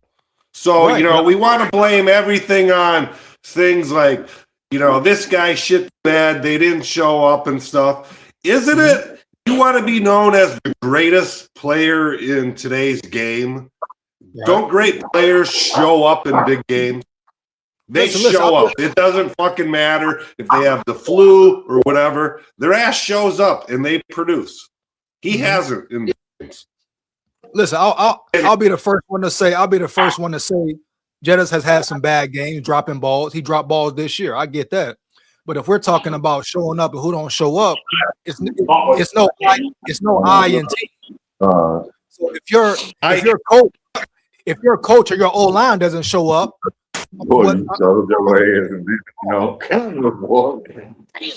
yeah, and I don't want this to sound like I'm bashing Justin Jefferson and saying but the narrative on Viking fan is that there's no argument that he's the best receiver in football. I think that's a very arguable thing anymore. I do. Now at this point, to be the greatest, you better have at least a few. Can I say something? Go ahead, Dre. Go ahead, Dre. You know why I wouldn't trade Jettas? Because I don't trust our organization to take the picks and whatever we get for them to draft the right players. It'll be the same thing like when we traded Randy Moss, we turned around and got Troy Williams. Man, Troy was straight garbage. In high school. Yeah. Oh, Lord, boy. I can't deal with this kid. But I wouldn't do that. We traded Randy Moss for Troy Williams in the first round. We took Troy Williams. Yeah. I can't do that. So, T-Bass, let me ask you this, T-Bass. So, as far as Jettas, you know what we got with Jettas, a great player, especially putting in a good offense. You put Jettas on whatever team you want to name, the top teams, the Seahawks, the Patriots, whoever, the top teams, Jettas going to definitely produce every year. I mean, I get what you're saying as far as he can play better at times, but at the end of the day, bro, we know who Jettas is as a receiver. Yeah, but I get it. This isn't like, I don't want to bash Jefferson like he sucked. I'm more saying we made a mistake not trading him before we signed the contract. Now we are stuck with him. Okay. Yeah. We're not going to get the value we would have gotten before he signed that contract back. Oh, definitely. Okay? I'm a firm believer you don't make your receiver the highest paid player on the team. That's just I think so. I forgot. I wrote up a scenario at that year if they traded the guys they could have got and keep trading that first pick down until next year and then go get your quarterback. They would have just an unbelievable. They in my scenario they could have had Brock Bowers. They could have had quite possibly the kid the Giants drafted at wide receiver that got hurt this year that had a great rookie year. They could have just kept trading down, been in the position of accumulating these first round picks and do something like the Bears did several years ago. Just trading that pick until you're ready, go get your guy. They'd be low. I just think it was a wrong move. Just putting that much money into a receiver, and the way it looks like this contract's going to play out, we might not get anything from it. I feel what you're saying, but right now I don't trust my organizations to make the right picks, man. I agree with you, but that's a major issue when we don't have any faith on the organization making the right moves. Yeah, I mean it's much more a bigger issue than Jettas getting paid or is Jettas great or not. We know Jettas is great for sure. I mean, and now if it would make no sense to trade him now. I mean, what could you really get for him? Back then, the time was before the contract. Yeah, but me, go ahead, EJ. Go ahead. I feel like as far as Jettas being a player, he can still give you 2-3 more great years, man. I mean, this has the offense, the failures of the offense had nothing to do with Jettas this year. I understand he dropped passes, Addison dropped passes, but Jettas is who he is, bro. So you got just it's hard to, you know, compare him with like Michael Jordan or great players, you know, Wayne well, you Gretzky can't do that or whatever. But those dudes elevated everybody. But his career's not those over dudes, yeah, but he's in his prime. Those dudes in their prime elevated everybody. Everybody, you know. T-Bass, he's been elevating quarterbacks since he's been in the build. He elevated Kirk. He elevated Mullins. You see what Nick Mullins did when he throwing the ball to Jettas? True. I guess you're true there. I just so but you know, now with this contract, you know, there's talk about Joe Burrows. You bring in Joe Burrows, and now you're with that Jefferson contract. That's like a 30-year salary cap going to two guys. They better be producing 2 touchdowns a game. Let me ask you this. Okay, but we gave a 30-year salary cap to Kirk Cousins, and he didn't elevate. And no one had a problem with that, T-Bass. Yeah, well, but at that time we weren't paying a receiver $35 million a year either. Right, but you could have built your team around Case Keenum that year at 2 years in a row. You know? No, I'm not saying the Kirk Cousins signing was great. I'm just saying now with this Jefferson contract, bringing in a guy like Joe Burrows is like crazy. Giving a 30-year salary to 2 people. It's too much. How are you and you know what's crazy, T-Bass? They think fans think if we bring in Burrow, it's a guaranteed Super Bowl. That's not the case. You need more than just Joe Burrow on your team. No, it's still a team sport. You have to build a team, and this team is a long way away from being a Super Bowl talent or a Super Bowl caliber team, in my opinion. You have to bring somebody in and blow it all up. They should have blown it up. That's 2 years ago. That's just my opinion, and it's going to be a struggle for probably the next 5 years because of the decisions that were made over the course of the last 4 years. So how do you feel about the Kwesi situation? Well, everybody's making it sound like there was a lot of drama, people going behind people's backs, this and that. Here's a simple thing I think is a Viking ownership loves to put positive spins on, okay? And they hate negative press. And ownership was sitting there kind of mad and kind of embarrassed about the Sam Darnold situation. Then the GM comes out and admit, yeah, we made the wrong decision. It was the wrong move. There's no way to put a spin on that anymore. And so ownership called in Kwesi, said, you know what? Now we can't say anything about this. There's no spin on it. You were man enough to come out public for it. You're man enough to take the responsibility. Your ass is fired. I think it's easy as that. Yeah. I think Kwesi was a scapegoat in the whole situation, man. But I talked about that. I talked about that previous videos, man. I'm agreeing with DJ. That's your opinion, DJ, though. No. Go ahead. Yeah. If they would have listened to him when he wanted Harbaugh, we wouldn't have this discussion now. Yeah. I mean, in reality, I agree with you. He was a scapegoat. Yeah. Come on, man. He came up and said, ownership who loves to put positive PR on everything. Everything's great. They no longer could spin that. The GM came out and said, we made a mistake. So they were pissed off, and they're like, you wanted to come out public for that? you're the scapegoat. We're blaming it on you. You're fired. Yep, that too. Because everything is going on an allergic reaction right now.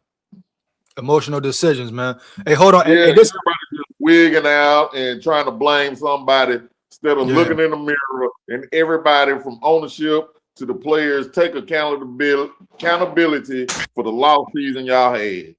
Yeah. Shout out Mike Rhyme in the building. He said, I disagree. We got a Super Bowl caliber defense, which is very true. We got a great offense, just got to fix the play calling. So, yeah, when you said they're 5 years away, T-Baz, I don't think they're 5 years away, dog. They just got to make the right moves now, though. The defense is going to be good. The defense is going to be good. We know that. But there is no team depth. There is no team depth, and injuries happen every year. And every year we go into the same stuff. Oh, this guy got hurt. You know, this guy got hurt. So next year, who's to say there isn't 3 major injuries on defense? Right. And then let's say Blake Cashman blows out his knee the first game. Who do we have to replace him? Don't say that now, Bass. Well, injuries happen. Injuries happen. Facts. It's proof Brian Flores can plug in. But look, my thing is this here. Okay, we need depth. Facts. Get it in the draft with these 10 damn picks. Get it in free agency, you know. Let's see him do it. I mean, if Kevin O'Connell's in charge of the draft, I don't trust him with the coin toss. Let alone. Me neither, man. Me neither, dog. He gonna draft all offense. Word, bro. And then this speculation. Okay, Brian Flores re-signed with the Vikings as defensive coordinator because he did not get head coaching opportunity. This speculation that behind closed doors, wink, wink, nudge, nudge, you're the head coach when KOC fails. Is that a really good business model to hire your number 2 guy and say, hey, I promise you the job if the guy you're working under fails? Right. I mean, that doesn't make a whole lot of sense. Because for a guy like Bleeflow, yeah, I'd do it. My thing is, it's not a good business model. Oh, definitely not a good business model. But what is with the Vikings right now? The way they fired Crazy wasn't a good business model, dog. Well, and them spinning it that the GM wasn't in the building. Ownership isn't in the building. Come on, this is another failure that they're not around and seeing the coach and GM not getting along. They say there's times the ownership isn't in the building for 2 months stretch. This is like a little branch of their business empire. They don't take this as this is my sole priority. You know, they're real estate men. A real estate guy will try to sell you swampland in Arizona. But it's like the last dude said, we got a great offense, we got a great defense. It's all on KFC and this play calling. I mean, dang, playing, dog, every time we run the ball and get 10, 15 yards of carry, you want to throw the ball 10 times in a row. You don't ever want to go working. Well, it's about certain improvements on the line as well, too, you know. I mean, you got to get better on the line. So something I've always thought this past season, and now that the speculations are, I guess we don't know for sure, but the speculations on what Kevin O'Connell thought about McCarthy and how they're saying he was Quasi's guy. I think it definitely McCarthy's high ankle sprain was a soft benching. It wasn't a high ankle sprain. What do you think it was? It was a soft benching. O'Connell saying behind closed doors, this kid isn't ready. So we're going to say he has a high ankle sprain, which again, the Vikings like to spin everything positive. We can't just say he's not ready and bench him. So, he has high, because you know what? there was so much stuff fishy from the beginning. Generally, a guy gets a high ankle sprain, he's immediately getting treatment. McCarthy went to the press conference that night after the game. No mention of it. The next game, he's on the sideline. He's not even in a boot. He's jumping around and stuff. That shit wasn't a high ankle sprain. Sorry. Hey, yeah, because a high ankle sprain, you out for about 6 weeks for real. Well, look. Let's say that was the case, but if that was the case, it makes sense because KOC was mad at McCarthy for missing that Thursday practice, right? so that was yeah. I mean, yeah. So there was speculation at the time, and a lot of McCarthy supporters were like, "No way, he's hurt. He's got a high ankle sprain and stuff." I think it was a soft benching because that was a spin it positive, and also not coming out and saying this kid isn't ready. Yeah. Well, you make it sound like KOC sabotaged him then. That was a soft bench. Pretty much. I mean, pretty much. It's crazy, man. A lot going on, right? Hey, Mike Rhymes say we were 4 play calls away from winning 12 games this year with the team we have in a quarterback situation. So once again, that shows you piss poor play calling from your coach. I ain't gonna say 4 plays. We about 300 plays from winning 12 games. But he basically saying, bad decisions in big moments from KOC, bro. Yeah, I know what he's saying. I know what he's saying. But we shouldn't have been in that predicament anyway. If you pound the ball, instead of there gave Jordan Mason all this money and you don't even use them. Yeah. JD say KOC, Sam Darnold has earned the right to be a free agent. We'll keep talking. KOC equals team killer. Damn, JD, you going there with it? I mean, here's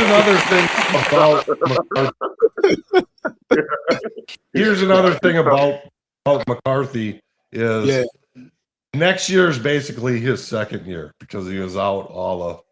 Thank you, bro. So everybody's talking about his last 5 games or his last 4 games. Okay. They were against some of the worst defenses in the league and teams not really playing to win. And so just look at this in professional sports, not just football, but pretty much all of professional sports. A lot of times guys in their second year take a step back because teams now have the tape on you. They know how to prepare better for your strengths and weaknesses. So there may be a thing that McCarthy takes a little regression from this year because now teams prepare better. Well, because look at it like this, T-Bass, because even if you say down the stretch, well, first off, he balled crazy against the Cowboys. They were playing for something. He would have balled against the Detroit Lions until he got hurt versus the Giants. And then you talk about early in the season, I mean, you should have beat the Bears and made the playoff anyway. He drove down the field both times in the fourth quarter. So as far as who J.J. McCarthy is as a quarterback, his pedigree is winning. The question is, will KOC bring that out of him and maximize his talents to the fullest potential? Hope you're right. I was never sold on J.J. McCarthy. I thought it was a massive reach at number 10 when a lot of people had him a low first round, high second round pick. And, I thought there was a lot of clear indications when Penix and McCarthy were both on the board. The Vikings just sat there. I think they might have had Penix higher than McCarthy. And then when Penix, the shock of, holy crap, Polana took a quarterback. That's when they moved up.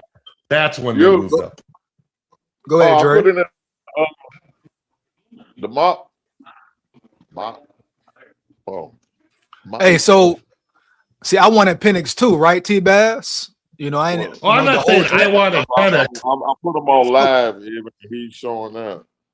I'm not saying I wanted Penix. I'm just saying I think the Vikings had Penix and McCarthy rated pretty much the same, maybe Penix higher. And so that's why they weren't nervous when they were both on the board. And then once Penix went, that's when they kind of panicked and traded up because they wanted to get somebody. Yeah. I feel you, man. Nah, man. Appreciate you for coming on and saying how you feel, dog. Hey, go ahead, Dre. All right. I want to know, since he said big time moments, JJ don't show up. When our quarterback gonna show up in big time moments?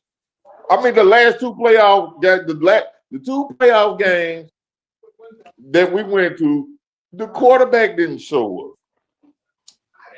The coach didn't show up. The O-line didn't show up. Yeah. So, I mean, nah, man. I mean, everything he said, Jetta deserved his money. I don't feel bad about his contract because he was people forget he was a 2-star athlete coming out of high school. The man overachieved at everything. Mm-hmm. So we just got to piggyback. I'm piggybacking on Jetta's. Do what this man tell you to do. He the leader of the team now. What it seems like to me, if he get up there and say that on national TV, you are the leader of the team, brother. Organization follow his back. So I just hope the contract works out. But let me ask you guys a question. If I can't get a Herschel Walker deal, man, I'm not letting him go. Let me ask you a question. So Jefferson has what? 2 more years on the contract or 3? Whatever it is. Yeah, whatever. Yeah, I think about 2. Let's see. After end of his contract, if the Vikings don't even have a playoff win, would you consider that a bad signing? Just depends on the fact. Not because of his greatness, not because of his greatness or talent, just because of the fact you spent $35 million on a year on a guy and you didn't even get a playoff win. Yeah, but you got to tie that in to KOC too, man. KOC is terrible, man. He's terrible. Kevin O'Connor is terrible. And it's hard Nevertheless, of whatever situation, you can say the coach, the quarterback, blah, blah. Is that a good investment at the end of the day when you spend $35 million on a wide receiver and you don't even have a playoff win in 5 years? Is it or not? I would say it depends on the factors and how Jetta's performs down the stretch of his contract these last 3 years. But because the game, I mean a season, it's a good investment. So no playoff win. No playoff win? Is it a good investment or not? I mean, when you spend, I step away and say I'm not a Viking fan. If this was going on in Chicago or Green Bay or any team, we would be saying those people just wasted 5 years on a $35 million guy, and what did they get? Nothing. But it was a bad investment. You're treating around like a quarterback, man. You're treating like he's a quarterback. It would depend on how the situation was going, T-Bass.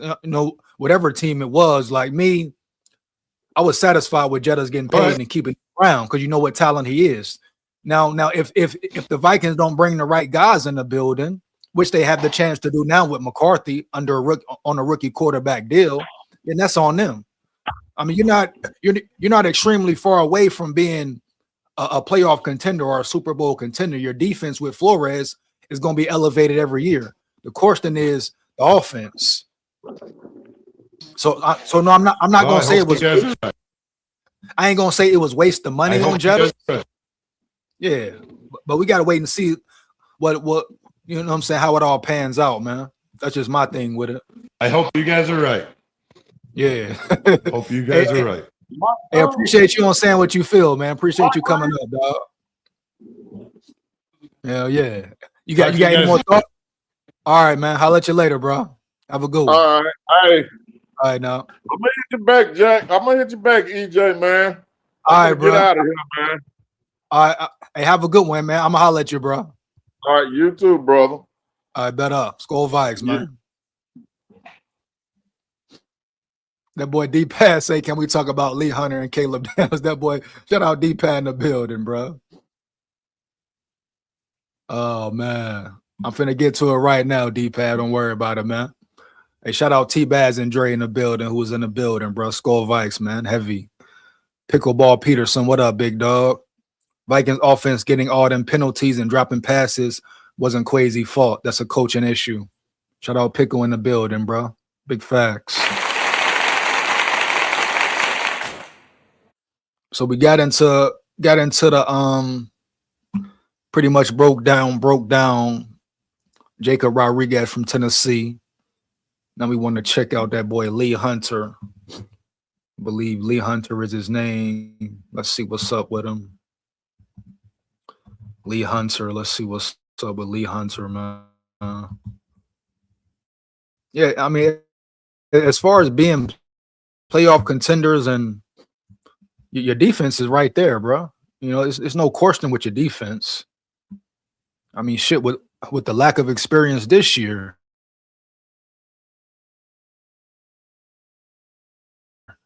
defense was right. Information on Lee. What the hell, bro? Can we get to Lee Hunter? Like, come on, now. Here we go. Lee Hunter, Texas Tech, 2 DT3 Tech.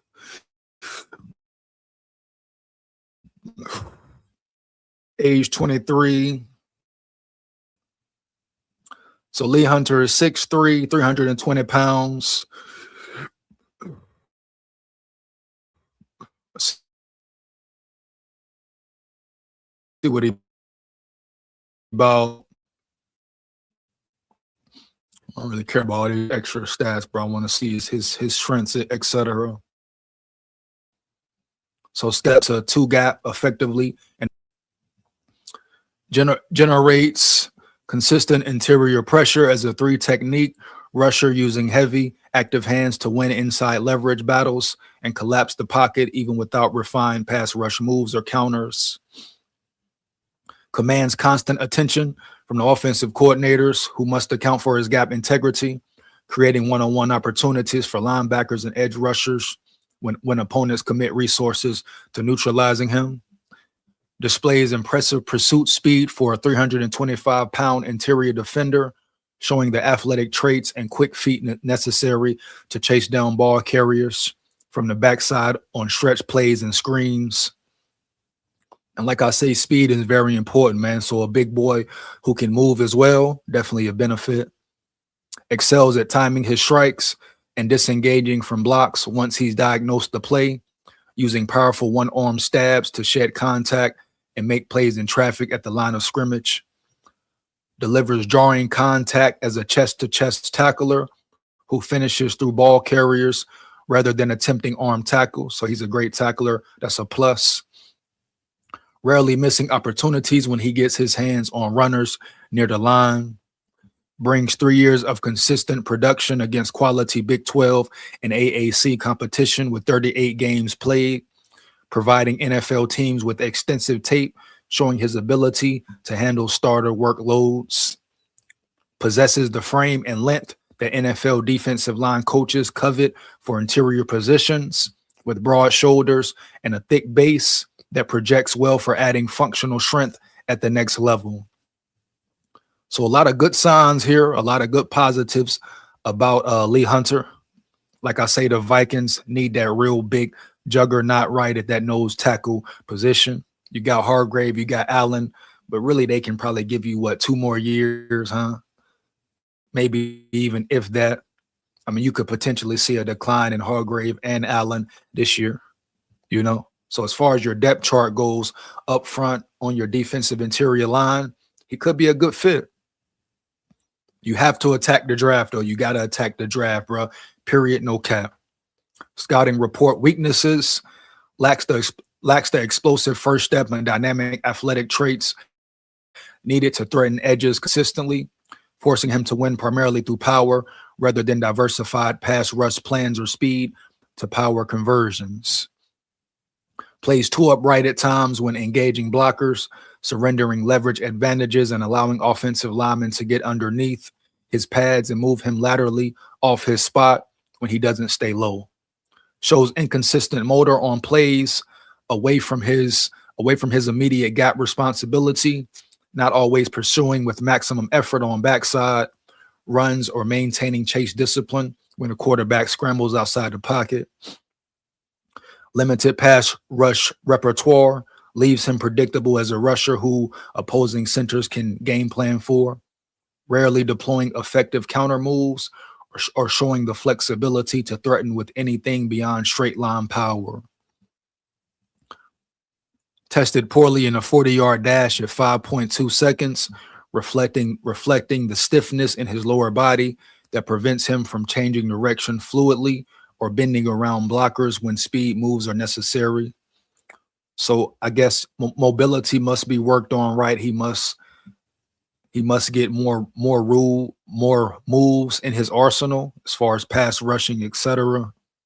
But yeah, like I say, bro, all these so-called weaknesses can be identified. I'm sure we see what Flores does with lack of talent every year. So I'm not too concerned or worried about him becoming more flexible or staying lower, keeping his pad height lower. That all comes with time and progression in the NFL. But his size, his power, right? Like one thing you can't coach is what? Size and speed. And it all comes down to scheme fit, man, et cetera, et cetera, et cetera. But this draft is very important for the Vikings, and we must build the trenches, both sides of the ball, bro. Period, no cap. At the same time, building your skill positions, your cornerbacks, your safety room, your receiver room, et cetera. You know? Now let's check out Caleb Banks from Florida. Caleb Banks from Florida, man. 330, 6'6". I love the size on this dude. Definitely, you hear me? No cap. And the biggest thing with Banks is, can he stay healthy, homie? You hear me? Can the man really stay healthy, man? For real. Mike Rhymes say, I will take Cousin back. Hold on, Mike. Hold on, Mike, now. Appreciate you being in the chat, big dog. But you talking about you would take Cousins back? I got to ask you why now, Mike Rhyme. I got to ask you why, Mike Rhyme. Why the hell would you want Cousins back in the building, bro? You hear me? Early. Huh, bro? Jalen McCullough, safety for the Rams is a steal. He is a rising safety. Check him out, SKOL. I got you, Dre.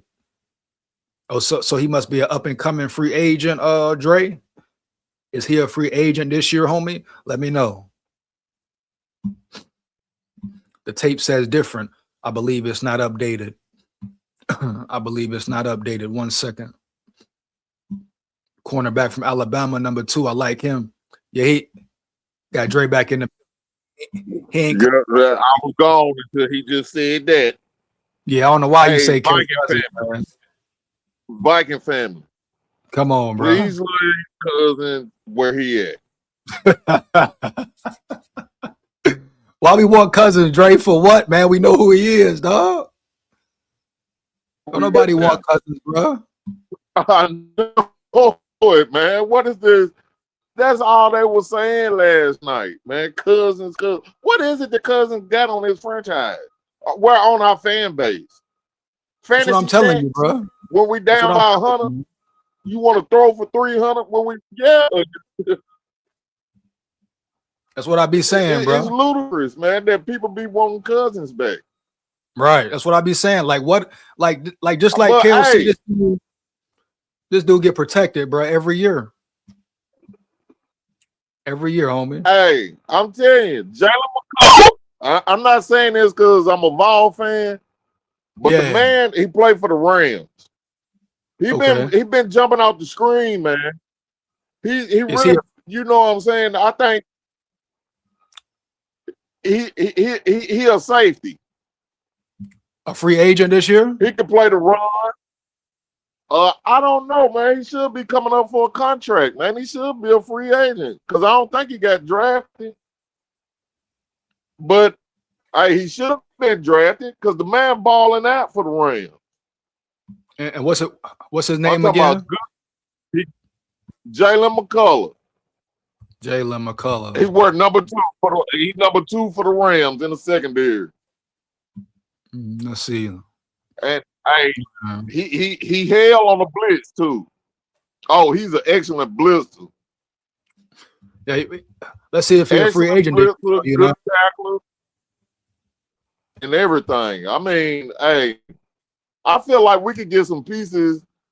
I feel like we could get some secondary help in free agent.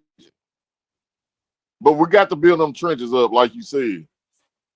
Yeah, but he ain't. I'm talking about like build them up. Yeah. Hey, but he's not a free agent until next year, bro. Oh, he ain't. Damn. Yeah, 27. Yeah, he a free agent next year. Hell yeah, man. And you know the boy from Brown from Bama. He a sophomore. He'll be a junior this year, but he won't be coming out this year. What? He just a sophomore. Damn, he'll be a junior. Oh my God. Damn, I gotta put up with him for another year. Hell yeah, that secondary gonna be raw. I gotta put up with him for another year. Damn. I'm telling you, Dre, secondary gonna be raw. Telling you, bro. Be raw, man. Hell yeah, man. Bama secondary gonna be like that, Roman. Hey, damn. Hey, check out what pickleball say. Bring Cousins back. Are you high? I'd rather sign Harappa. I'm telling you, man. What are they smoking out there, man? What are they smoking out there, SKOL? You ever bring him back, bro? Man, if that's the case, you might well get Aaron Rodgers. Yeah, right. You know what I'm saying? I'd rather get Rodgers than Kirk, man. Yeah. At least Rodgers don't buck the system. Rodgers a buck KOCA. Man, what? Come on, man. Stupid ass plays. Yeah. It's crazy. So hey, man, I'm like, man, the Vikings done got me discombobulated, man. Just like how you feel when I said, man, we should have just cleaned house after the year.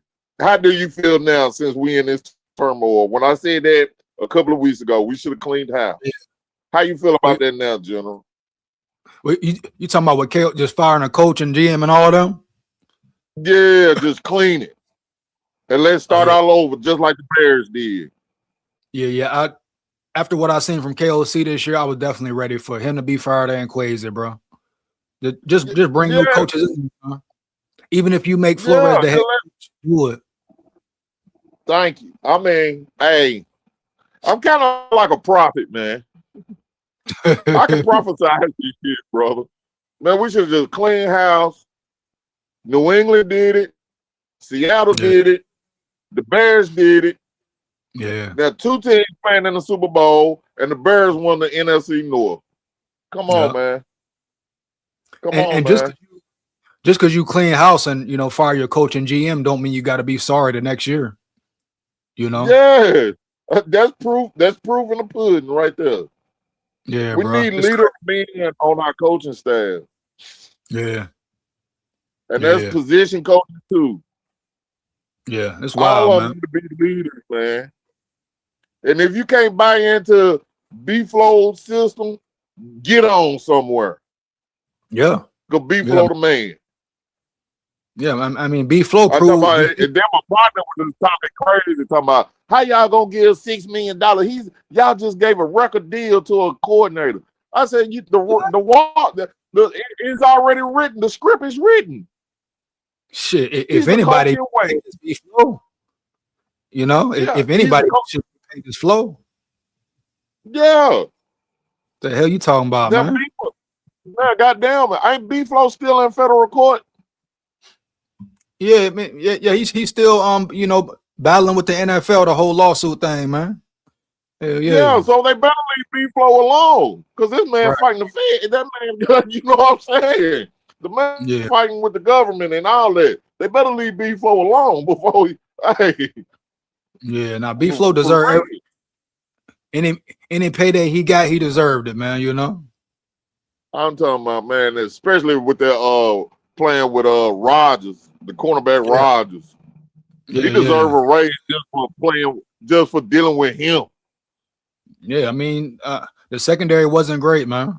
We know that. No. And I feel like Harrison Smith was holding Theo Jackson back.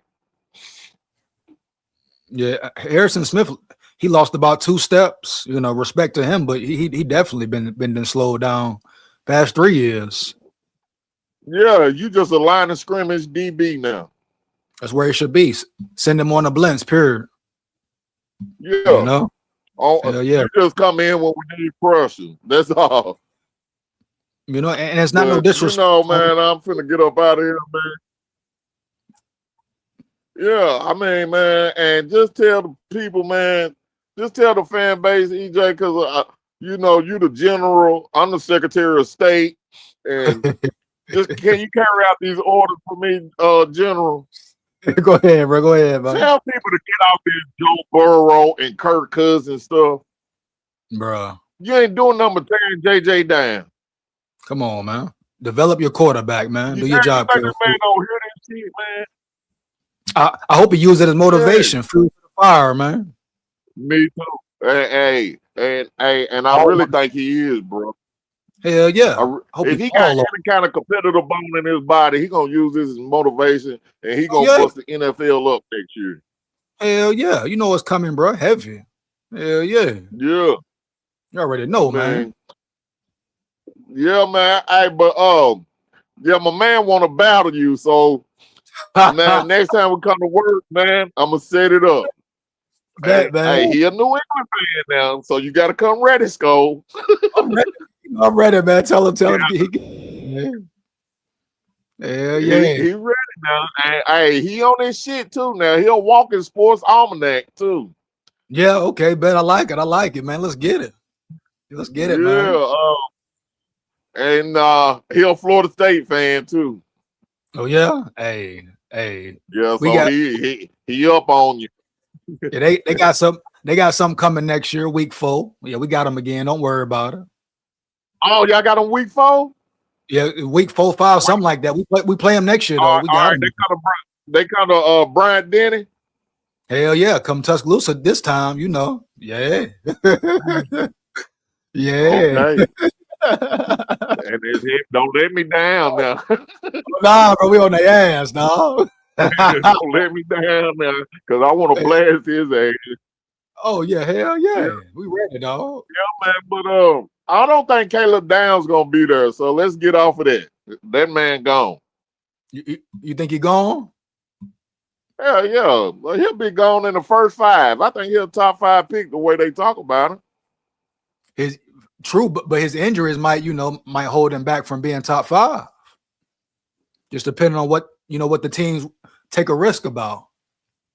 Yeah. And then, only way we could get lucky and get Caleb Downs if we got some organizations that's just as dumb as we are and don't pick them. Oh, you talking about Caleb Downs? I thought you was talking about Caleb Banks. Okay, you mean Caleb Downs, yeah. Yeah, the safety from Ohio State. I don't think he gonna be there. Now you got to trade up for him, bro. You got to trade up for him. Yeah. So the fan base, let's just move on from that. I mean, unless the Vikings trade up for him, that's the only way you getting Downs, bro. Yeah, and we can't afford to trade up to get nobody, in my perspective. I mean, we got 10 picks, so. But damn, what was up? What would the team want for that spot, though? Right. Yeah, definitely. For Downs, yeah, they won a lot, I'm sure, dog. Yeah, I'd rather build my trenches up than get a DB. Yeah, because you can. It's a pretty good draft for safeties as well. So you ain't got to reach for Downs either, the safety position D. Yeah. They got some solid safeties in there. Oh, okay, all right. But I like Theo Jackson. I'm not saying that because I'm a fan. I just seen that man play, man. He kind of versatile. He can play safety or corner. And I kind of felt like, we love Harrison Smith so much. Right. It's hard to put him on the bench because he's a homer. Yeah. And but man, he'll ball hawk too. He'll ball hawk, and I felt like he gave a little bit too much respect to Harrison Smith instead of going out and taking that spot. Talking about Theo? Yeah. Go out there and prove that could be better than Harrison Smith. That's what I was disappointed in. Yeah.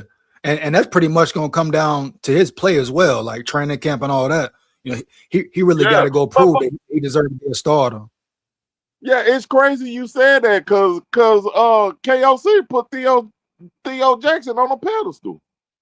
Yeah, I mean, they say he had a good training camp. Yeah, they talking about Theo Jackson is the closer, the eraser. Yeah.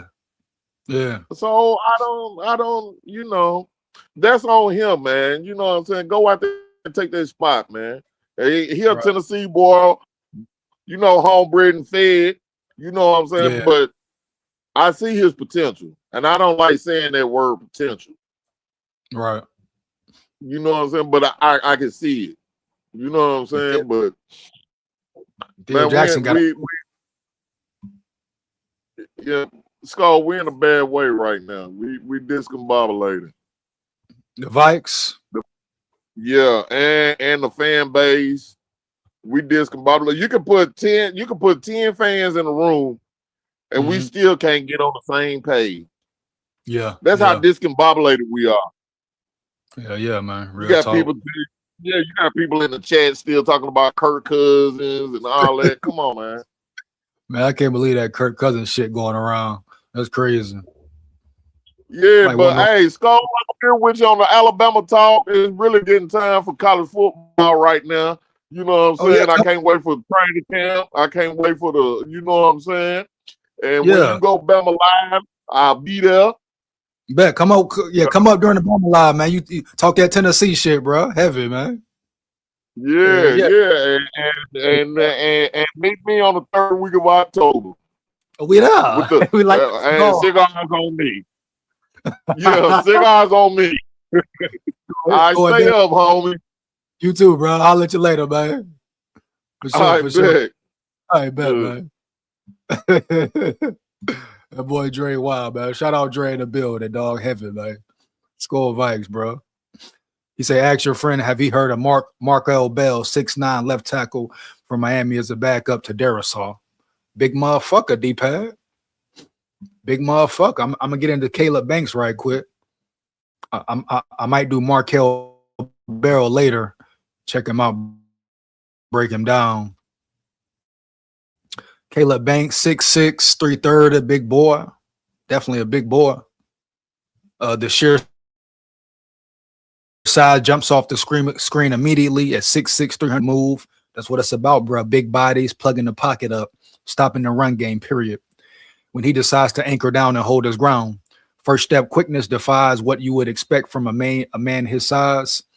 He fires off the ball with the explosion of someone 40 pounds lighter, creating instant penetration when aligned in one gap schemes, lined up everywhere from nose tackle to wide 9 during his time at Florida, giving future defensive coordinators a big, versatile chess piece that can move around formation pre-snap. Heavy hands that jolt offensive linemen when his timing is right. He can stun blockers with his initial punch and create separation before they can establish leverage. Natural power at the point of attack allows him to collapse the pocket with a straight bull rush. Double teams become necessary, which frees up linebackers and other rushers. Motor runs hotter than you would expect from a massive interior lineman. He chases plays down the line and hustles on the backside pursuit when most big bodies would quit. So he has a high motor at that size. Is definitely a benefit. Senior Bowl week showed the development scouts were hoping to see. He won multiple one-on-one reps as a pass rusher, registered a sack during team drills, and held his ground against the run. His step fake and slap combination creates legitimate pressure opportunities.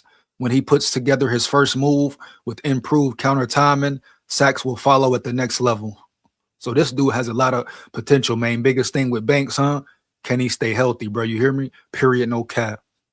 Some of his weaknesses per se, pad level remains an ongoing concern. He gets upright when fatigued and surrenders the leverage advantage his length should give him, making him vulnerable to being walked back. Pass rusher toolbox needs significant expansion. His counters are still underdeveloped, and once blockers recover from his initial move, he often stalls out without a plan B. tackling technique will frustrate NFL coaches. Too many arm tackles and poor finishing angles. Explain why his tackling numbers never matched his physical tools in college. Production has been inconsistent for a player with this much. Damn screen keep moving, bro. You hear me? Heavy. Shit irritating as fuck, man. No cap.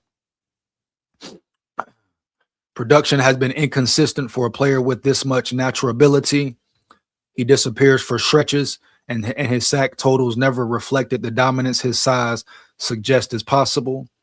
Processing can be a beat slow against misdirection and screens.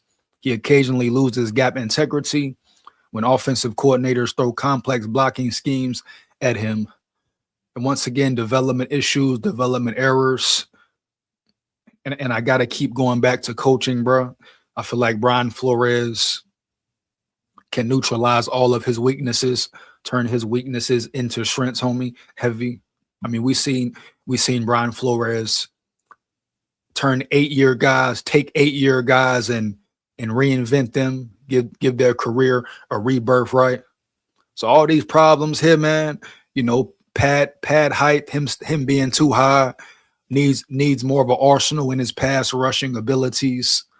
All that comes with the time and development, like I always say, bro. Heavy, you know, if he goes to the right organization under a great coaching staff, he will be a great player, no doubt in my mind. But as far as pure size alone, right, physicality alone, you want that big juggernaut, that big nose tackle, plugging up holes and filling in the gaps, right? Allowing your linebackers to be able to roam freely. Caleb Banks brings you all that in one package, right? He brings you everything you need as a true dominant juggernaut nose tackle. You know, heavy. Period, bottom line, bro. No cap. Yeah. So I'm going to say the rest of the names for the next live. You hear me, homie? Heavy. Finna get ready to get up out of here. Get into some of these comments.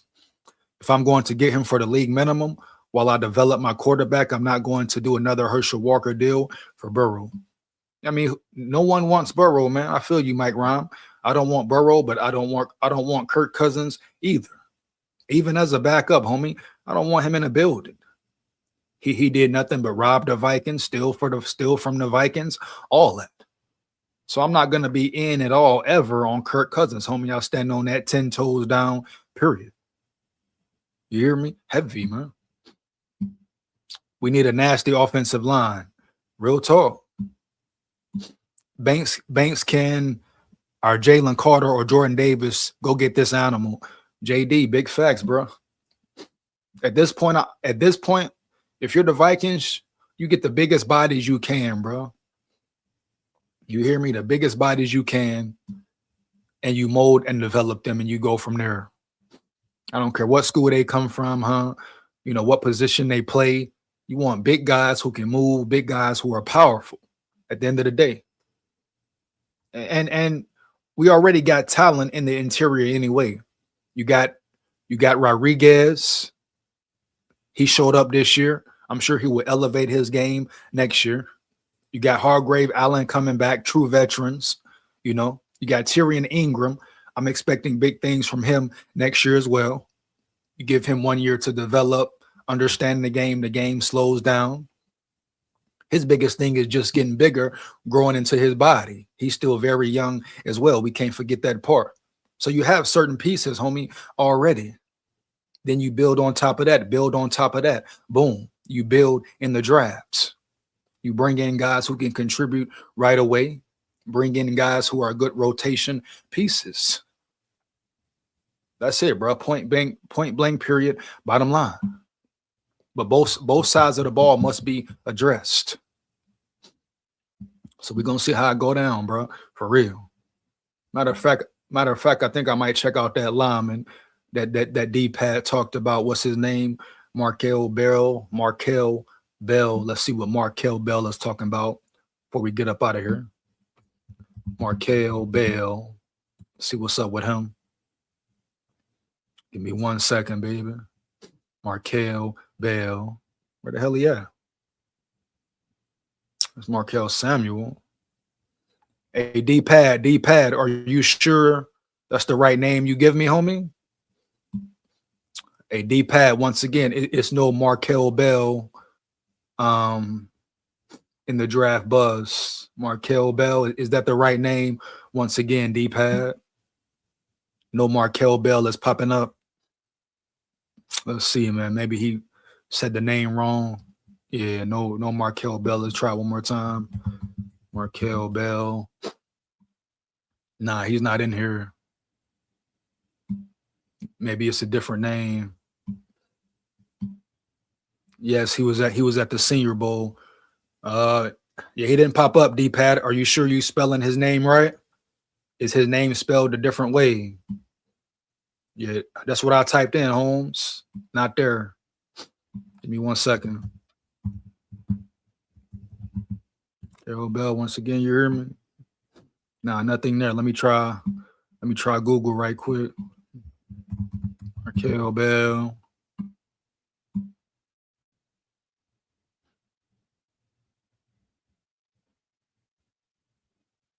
Oh, here we go. Hold on. Did he come out this year? Hold on.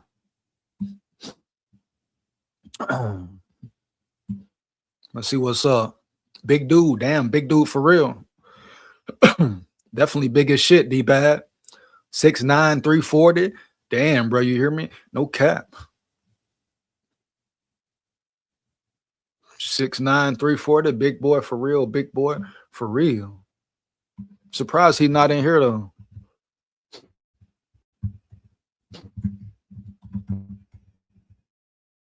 Surprised he's not popping up. Bro.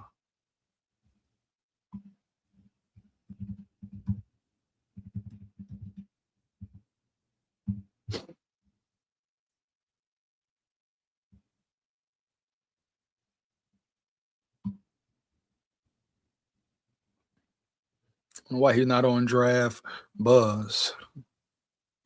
Fuck it, we are rock this way, man. Fuck it.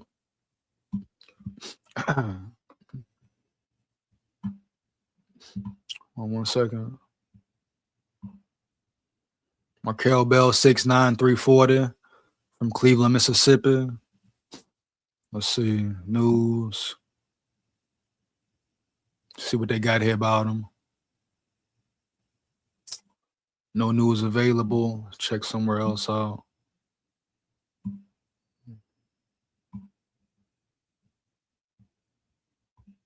Definitely a big boy, bro. 6'9", 340.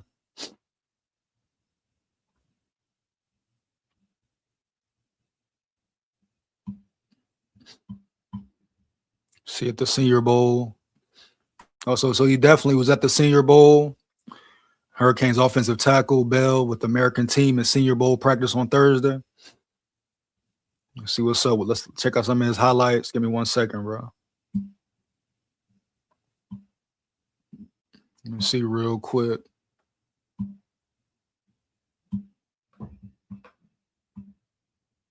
Let's see.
I'm gonna wait on the video right quick, man. You know.